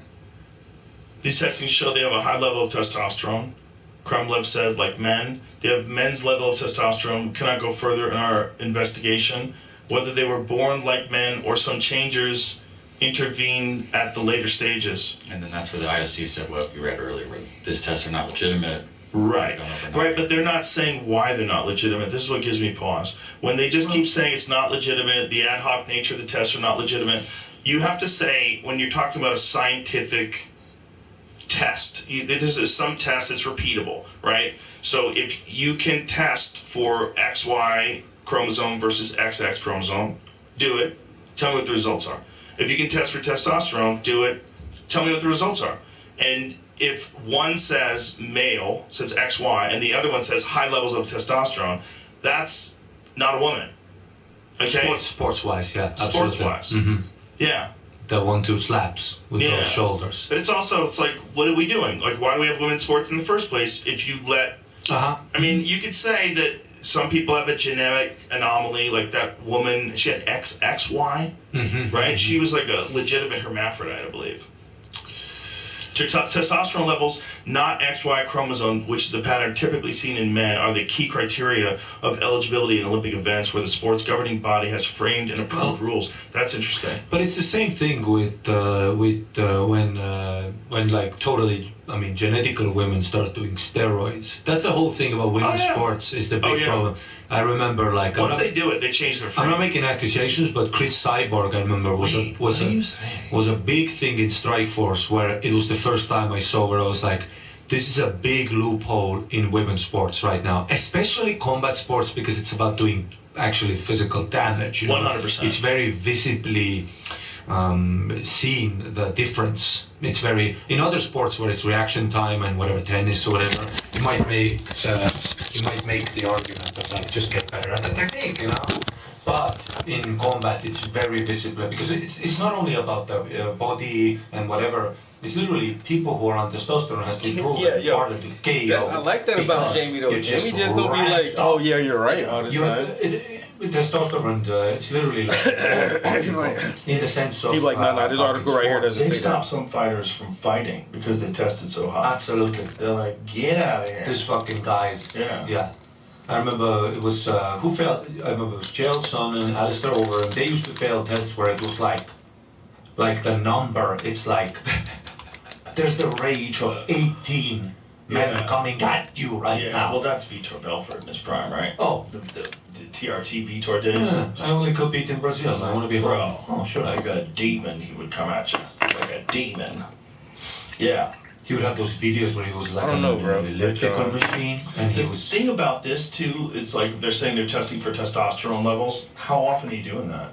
Because guess what? It's easy to make your testosterone levels crash. And see, Joe is a fucking trained fighter. That's why I respect his damn his views on this shit right here. Because if you have XY chromosomes and you went through male puberty and you have testes, bitch, you are not a fucking woman. You're not a woman. So why are you even signing up for women's boxing? And even if you have lost to a woman before, it doesn't matter. You're still not a goddamn woman. So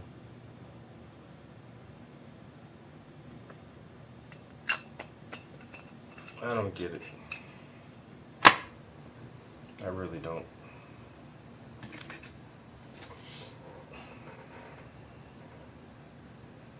There's so much weird shit going on in the world right now, bro. Like the whole Olympic thing is super crazy.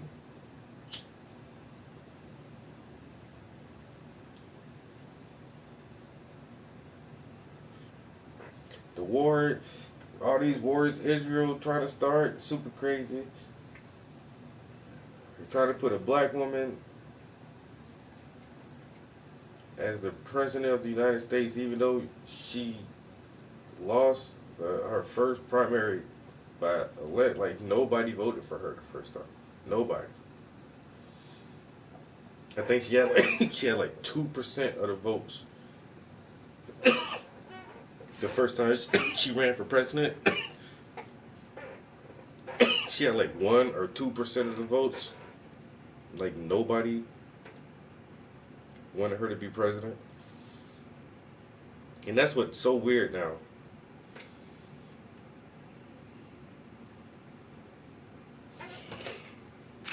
If you want her to be president so bad,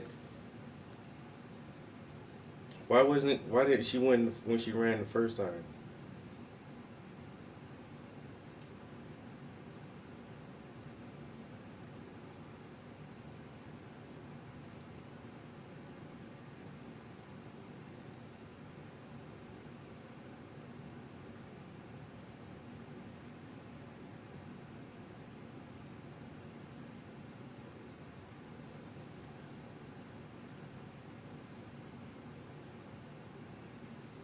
I should ask Facebook that question. But everybody knows that question anyway. Why didn't she win the first time? If she's so popular now.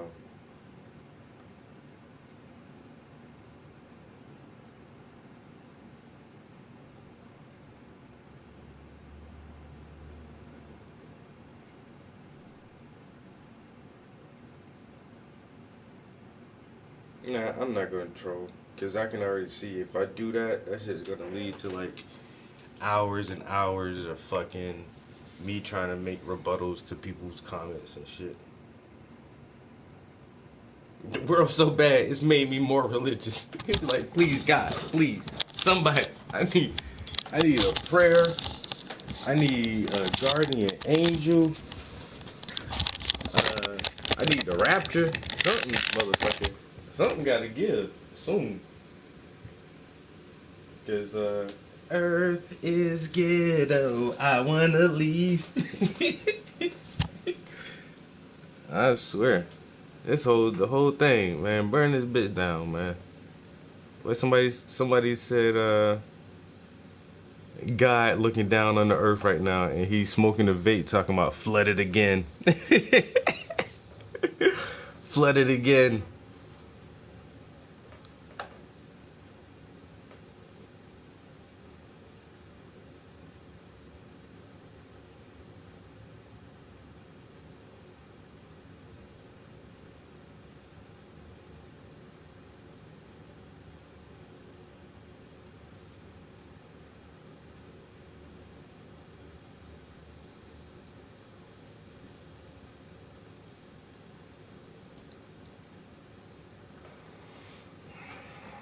Weird is probably generous. Simply weird. These guys are just plain weird. This is fantastic. The Kamala campaign has begun in earnest. We're seeing front covers, we're getting endorsements, we're getting apparently candid TikTok moments from the Obamas. But what we're also getting is the kind of campaigns that any of us that paid attention during the pandemic period are familiar with, where certain phrases start to be repeated ad infinitum.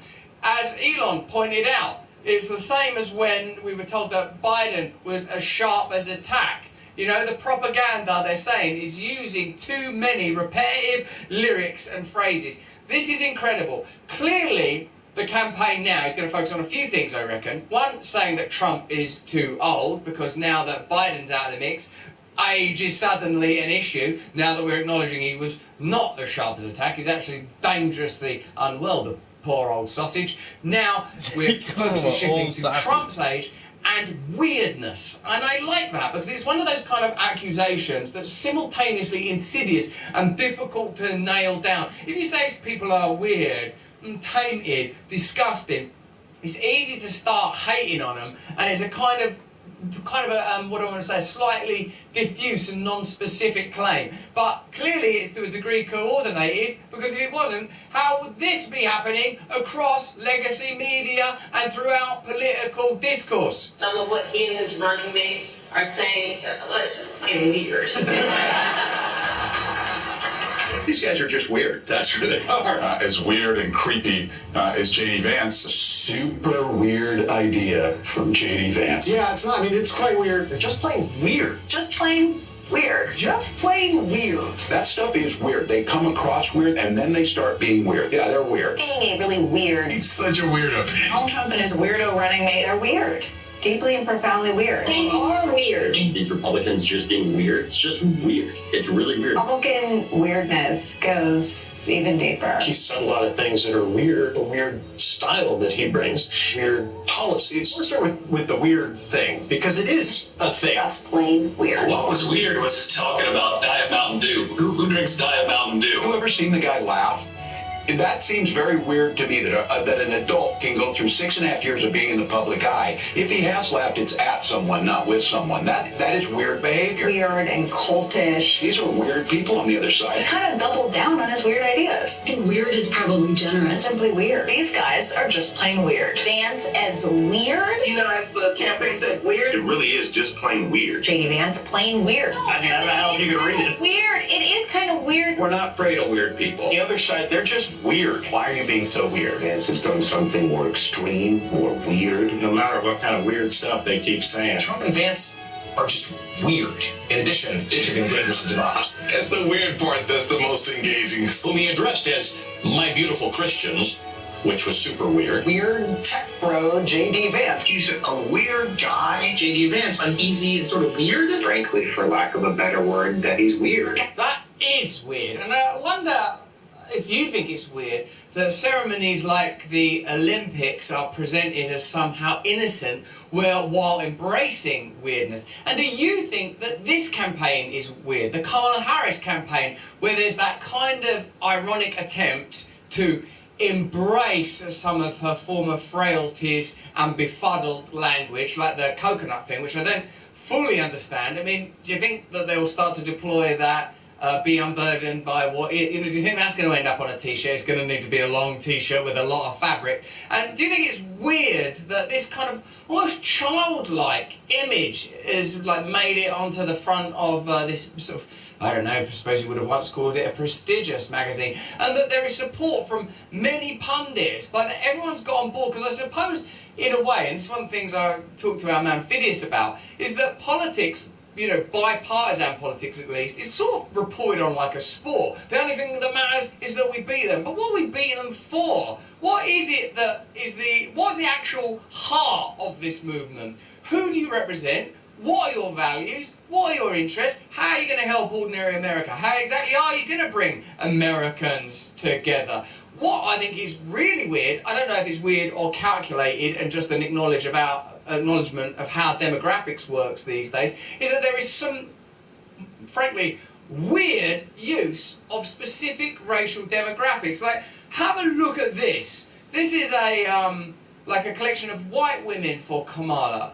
And like, I feel that what we should be moving to, surely, isn't it, is a kind of a transcendent post-racial society while still honouring and acknowledging different traditions, looking for unity at every possibility rather than campaigning on the basis of race. There must be a reason that they're doing it. I don't fully understand it yet. Can you let me know in the chat if you understand it? Ariel Hodar, affectionately known as Mrs. Frazzle, to her combined audience of over 1.5 million followers, is here to help gentle parent us through this election. Thank you. Hi, everybody. I am so honored to speak today. I am like shaking to just be among such incredible company. We are here because, as if you were here earlier, you've heard BIPOC women have tapped us in as white women to step up, listen, and get involved this election season. This is a really important time, and we all need to use our voices and influence for the greater good. No matter who you are all influencers in some way. So tonight, I'm going to share some do's and don'ts for getting involved in politics online and navigating the toxicity that comes with it. And spoiler alert, as much as the toxicity can come from the outside, it can come from us too. So first, don't isolate yourself. We can do our best work when we're in community together like we are tonight, because the toxic feels smaller when we support each other. But don't make it about yourself. As white women, we need to use our privilege to make positive changes. If you find yourself talking over or speaking for BIPOC individuals, or God forbid, correcting them, just take a beat. And instead, we can put our listening ears on. So, do learn from and amplify the voices of those who have been historically marginalized, and use the privilege you have in order to push for systemic change. As white people, we have a lot to learn and unlearn, so do check your blind spots. You are responsible for your algorithm, believe it or not. Oh, wow, it's really unusual, isn't it, the way that the world is going? Is this the end times? Is this the apocalypse, the great unveiling? Is this the time where meaningful change is going to have to occur? We can't continue to bring you this beautiful content without the support of our partners. Hey, this is exciting. We've got a great partner today. It's Rumble. But beyond Rumble, it's Rumble's latest venture. Let me ask you first, are you a Sleepy Joe type character with zero cognitive performance, struggling to muster focus and breakdown for basic things like running the United States of America? Use your privilege, girl, to help us, nigga. Liberal coffee but at the same time, your way of life, and start your day by drinking Rumble's very own 1775 coffee. This is going to be the best you trying to put the wrong person up in there, man. Ethically sourced from a family farm in the high. Did she say bipocalypse? And BIPOC women have invited us, white women, into the discussion.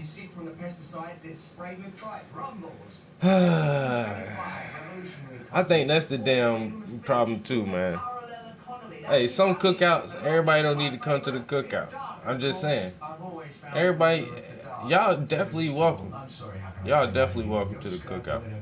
You know what I'm saying? Hey, cookout is always better when it's diverse. I be trying to eat all different kind of food and shit. But some cookout, you know what? And sometimes it ain't a cookout. Sometimes it's a family meeting. And everybody don't need to come to the family meeting. You know what I'm saying? And they think they invited to all the family functions. Because sometimes a family function is just that. It's just a meeting. And sometimes only the people involved need to come sit down and have a discussion about this shit. You know what I'm saying? Because they thinking about changing goddamn the family reunion weekend from June to July. And you know we've been doing the family reunion in June for 32 years now.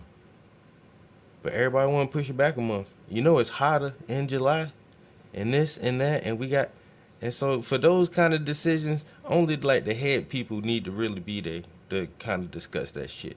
Everybody don't need to come to those kind of meetings.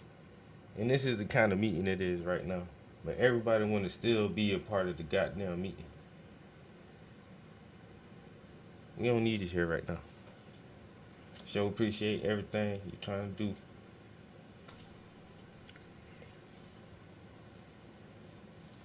And then these young motherfuckers want to invite everybody. Hey. Didn't I tell y'all everybody not? Hey, motherfucker, you and your little friends, y'all need to get the fuck from out of here. This is grown folk conversation right now. I done told y'all that.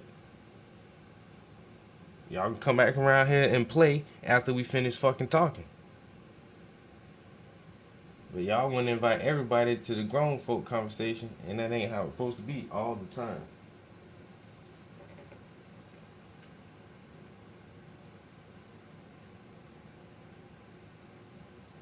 And that's why we'll never figure out the best solution for ourselves. Because you always got everybody putting their fucking 2 cents in. Bitch, I don't need your 2 cents right now. Once again, this is family matters, man. This is important business. Right here, man. You know what I'm saying? We gotta think about some shit real quick. Cause we might change the cookout date for real. You know what I'm saying? And if we change the cookout date, a lot of people gonna be mad. But it might be for the best for everybody. It might work out better that way, moving forward. You know, it's the school year and vacation time, and we might do it on July 4th. You know, kill 2 birds with 1 stone. Some of y'all motherfuckers like celebrating that shit. I know y'all do. So you might as well have a family reunion on July 4th so you can say you did both of them, nigga. And if you only here for one, you're only here for one. Because I'm just coming for the reunion. I ain't celebrating the 4th of July. Y'all do the fireworks and all that shit.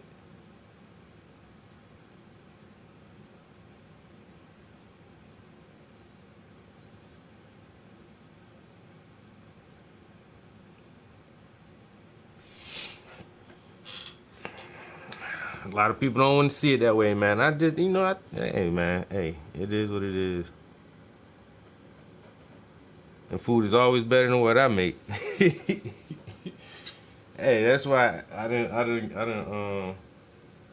can cook pretty good. But hey, man, when it come to get-togethers like that, look, bro, I bring ice, sodas. I'm not cooking. I'm not about to sit here and cook a big ass meal that can feed fucking 30 people. Crazy.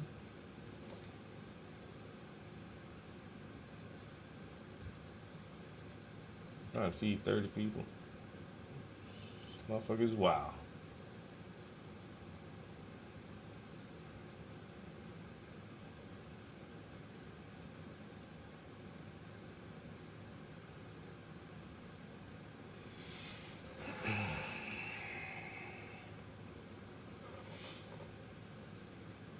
I cut grass this morning, got that out the way. The construction guys left a little mess on the front porch, so I had to vacuum that up. Not vacuum, but sweep that shit up. Got that out the way. Laundry, got that out the way. Now I need to shower and cook. I really need to check ingredients one more time. I may need to run back to the store. I hope not. Thinking I should have enough of everything.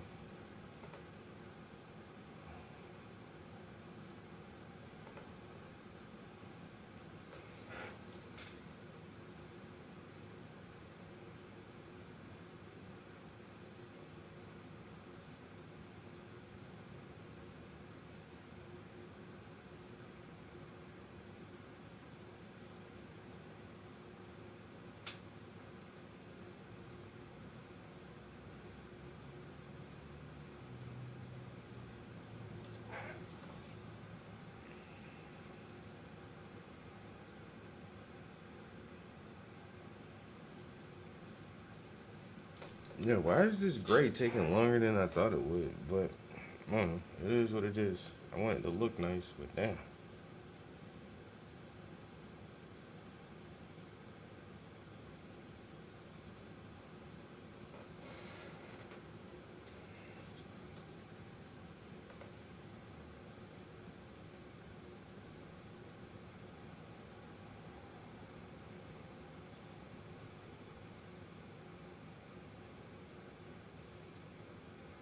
You just celebrated if you was American? I'm African American though, or quote unquote African American, since I don't know my real lineage. Slavery didn't end until 1865.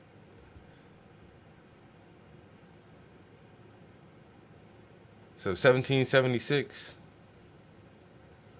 with the independence, 1776, 1865. Damn near another 100 years, motherfuckers were still slaves in this country. So it wasn't independence for everybody. It wasn't freedom for everybody. It was, freedom from the American establishers from British rule. They wanted to be free and to be able to live and dictate their lives to their own will. But at the same time, they enslaved other people. It's the weirdest thing. It was a group of men who wanted to be free. But they were slave owners. And they fought for their goddamn freedom. You know what I'm saying? That's wild. So, yeah, I've grown to the point where I don't celebrate any holidays really at all. I would say I don't celebrate any European holidays, but I don't even celebrate like Kwanzaa or no shit like that. Or like Juneteenth. Is that like I don't know. Do I do some type of anything for Juneteenth? No. I mean, there's like Juneteenth events that I will go to, but I don't know. Like, is that, do I like wear like have a Juneteenth flag or some shit like that? No. So I don't know. Holidays are just, I celebrate your birthday. And that's kind of weird to me too, because you only have one birthday. The day you were born that's it. That's the one birthday you have. You were only born once on the day of your birth. Your birthday. Now everything else is a celebration and the anniversary of that day, but you don't have multiple birthdays throughout your life. You only were born once. But then forever you're like, it's my birthday, it's my birthday. No. It's the anniversary of the day you were born. It's not your actual birthday. And why you keep celebrating this shit? Most people celebrate birthdays. The musician, the artist Prince, he said he really didn't celebrate birthdays because when you count that the years like that, it makes you feel old. Because each year you're telling yourself, I'm getting older, so you act older and you do older things and you look older and you feel older. And he says a lot of that comes with like counting our birthdays. So it's like if you just live your life and don't worry about like how long you've been here. It's like some people just age slower if they're not as concerned about that shit. I think that's why I'm aging a bit slower, because I still do like goofy shit. I don't know, act goofy a little bit, still kind of childish, watch cartoons and play video games a lot, and I still like got toys and I play with kids and make crafts and paint and do all kind of like kiddie shit, and I think that shit keeps me young, even like not just my mind but physically. Like I look a lot younger than a lot of people my age. Like it is weird. And then when I run across other people and they be like, I'm 40 something, and I'm like, yo, you look young as shit for your age. Like, yo, I would not think you were 40. You know? And so there's a few of us. But then when you look at people who look young for their age, they don't act like old people. You act like an old person, you look like an old person.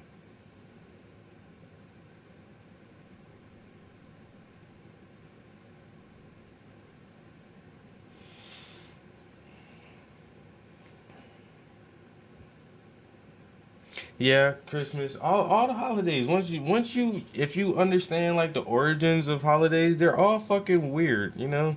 And once again, Juneteenth, I get it. It's just like, oh, Galveston, Texas, they found out that slavery had ended like a couple of years after it ended, and they were like, what?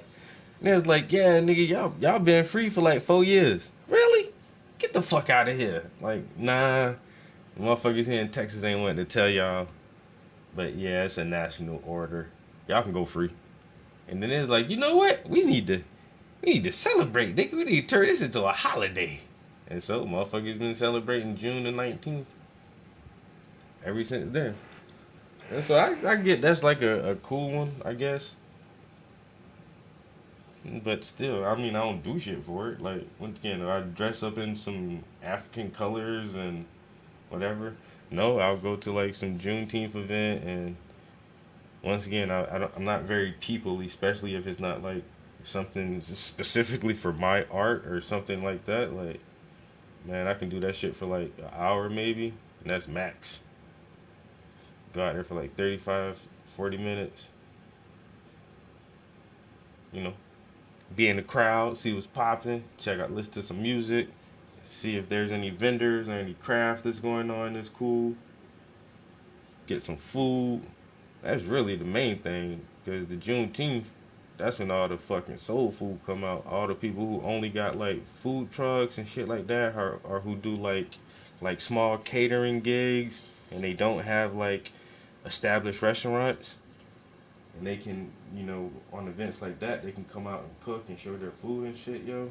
Bro, that's when you get some good soul food at a Juneteenth event. Cause they done taught grandma into making some of that goddamn barbecue sauce she used to make, and they slapping that bitch on the goddamn grill. Somebody they done went fishing and caught their own big mouth bass, and they out there frying that bitch up.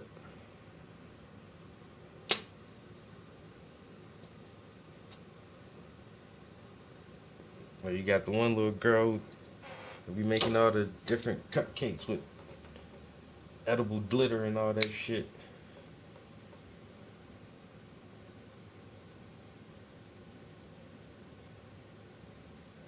The last few Juneteenth, the last few Juneteenths I went to, I noticed though, black people we don't do funnel cakes, even though them shits be good as shit. I'm like, why ain't nobody got no goddamn funnel cakes, man?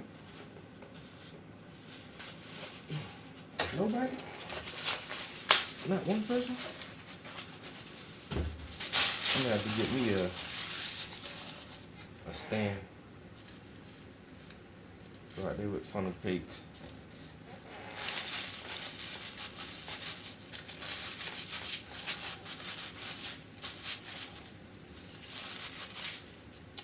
I put the wrong shit.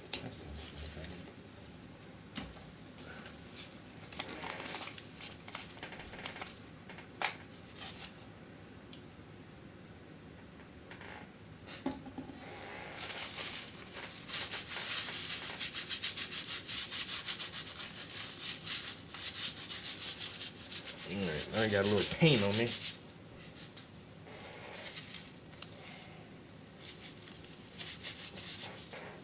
Alright. What time is it? It's 11. We gotta find a good stopping point. Sorry, figure out how to cook some of this shit.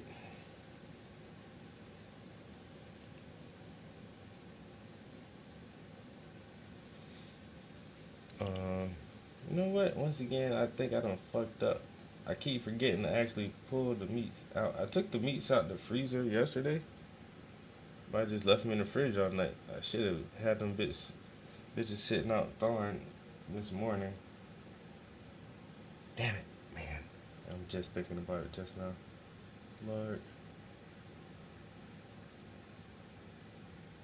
See, this is why I need that AI assistant on the speaker just to be reminding me, Travis, did you start throwing out the meat yet? You know what, assistant? I did not.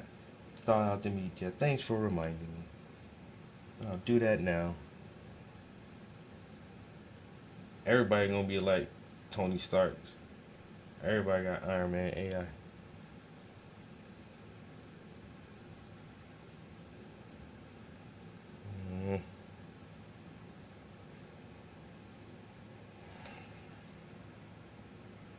Sorry, my forehead was in the stream most of the time. Out on difference seems to me not to be a beneficial approach to a culture that's in real need of healing. And perhaps acknowledging that demographically there appear to be categories and hierarchies when it comes to various things like economics is perhaps important and perhaps interesting, but there are other metrics to measure people by.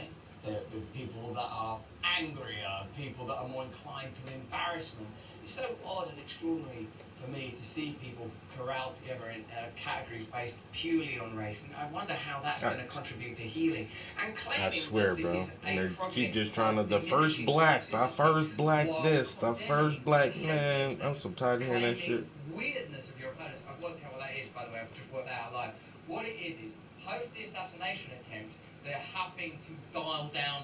Trump is dangerous and demonic. He's going to be Hitler when he gets into power, though they're still doing a bit of that. What did he say to that Christian audience? He's going to make himself dictator for life. He admits as much. I think he was joking. No. Since the assassination attempt and the subsequent apology, he's weird. He's super weird. We have to dial down the demonization of Donald Trump, but we're going to dial up getting him off Google searches, and we're going to dial up saying he's weird. That's what I reckon. Let me know if you think that makes sense. Certainly here, the Kamala campaign is emphasizing weirdness and shame, and maybe, I don't know fully, I don't fully understand what Project 2025 has in it. I recognise that it comes out of the Heritage Foundation, so it's likely got Christian values, and a Christian value of, sort of an anti-abortion stance from a pro-life perspective is theologically a sound stop right there. If you start approaching you got a good little bit in. Sovereignty, then you get into a whole different conversation. But certainly this video about abortion and sex lives and sexuality and morality doesn't seem designed to create anything other than contempt in the political conversation. And God, do you think that's what we should be participating in? The removal of contempt? The beginning of good-faith conversation? Let me know what you think, and let me know what you think the intention of this piece is. It's a kind of claim that the MAGA movement is very interested in your sex life. Have a look at this weird campaign artifact. Us MAGA Republicans banned abortion. That's just the start. It's just the start. If Trump gets elected, we want the government involved in all aspects of your sex life. Way more involved. When you have sexual intercourse, it should be illegal to use contraception. No pills, no condoms. Your genitals are reserved for procreation. If you freeze 12 eggs, you should be required to have 12 babies, or else you're a serial killer. And I'm definitely not a serial killer. Are you? My son monitors my porn usage to make sure I'm not self-pleasuring. Just like Speaker of the House Mike Johnson. That's true, you can look it up. Don't you think that's normal? Yeah, I do. It's normal for your son to do that. You should have a family member monitor your porn use too. Because pleasuring yourself is very, very naughty. I'm voting in November. I'm voting in November. We're all voting in November. Are you? Because what happens in your bedroom is up to me. Is up to me and my son. Also, mouth stuff is a sin. Weird is the new evil. That's what's happened, isn't it? Instead of saying evil and demonic, they're saying weird. Do you remember when Ben Shapiro addressed Congress at that hearing about Project 2025, I think it was, and he said, as a Jew, I am opposed to same-sex ships because my religion prohibits it, but I do not believe it's something that should be regulated against or legislated against. I suppose that Christians might have particular ideals when it comes to sexual conduct. For example, since becoming Christian, I'm having to address and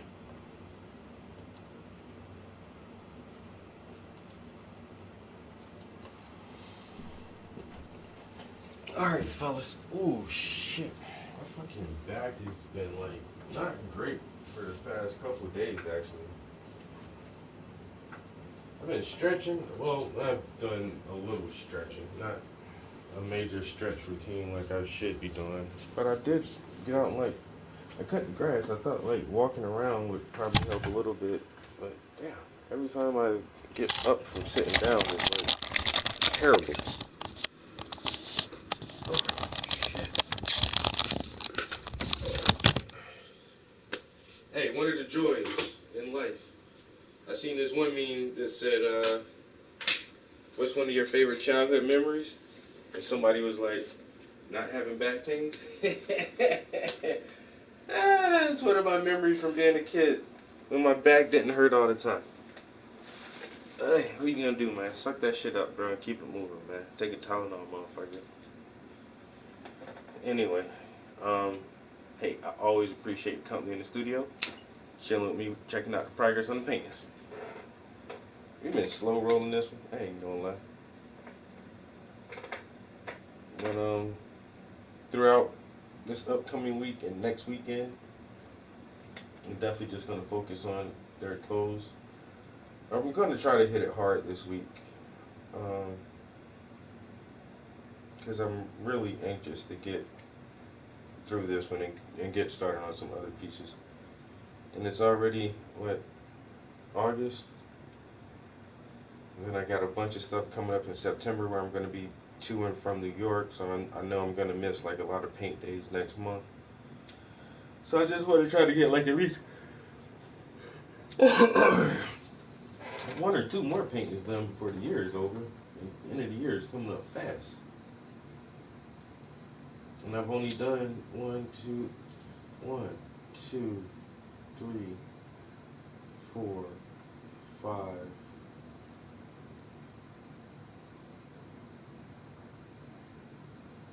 This will be 6. If I finish this one, that's only 6 paintings this year. 7. I forgot the Trump painting. 7. So we're in the 8th month, and I've only done 7 paintings. That's not bad though. That's almost a painting per month, which is pretty good. 1 painting per month for the year. So yeah, if I can do a few more and do like 10 or 11 paintings in 12 months, I think that's pretty decent. So we'll see. Like I say, in this upcoming week, I'll stop lollygagging and bullshitting around so much and really try to knock some of this shit out. The 12th, September the 12th. It's a Thursday. So we're going to do the show on the 12th. I'm dropping off the art on the 30th of this month. So get the art there on the 30th. The opening show will be on the 12th. Then we're going to do a artist talk on the 21st. And the last day of the show will be the 19th of October. And then I don't think we've actually established a pickup day. So whatever day after the 19th, I'll have to go back and grab whatever doesn't sell. I'm hoping I don't have to bring anything back. I hope everything sells. I hope like one of the big universities directors or deans come down and say, we want this whole collection. How much is it?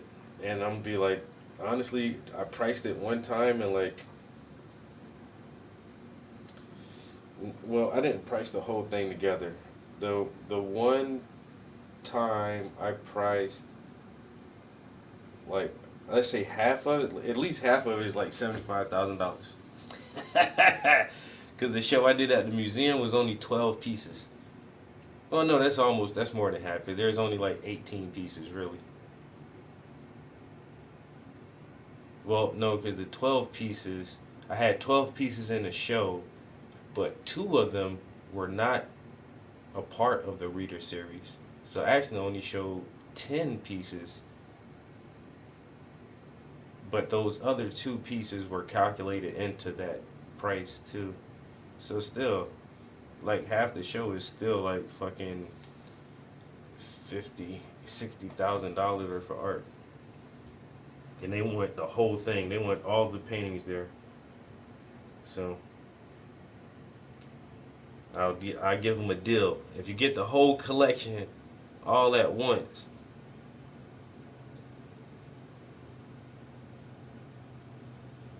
Give me 125,000. 125,000, y'all can have all them bitches. I really need $1 million for my shit. But if I can get some type of recognition in New York and have people in the city, especially people who are in the art community, really take my art serious. That's all I need, because that'll open more doors for other opportunities throughout the city of New York.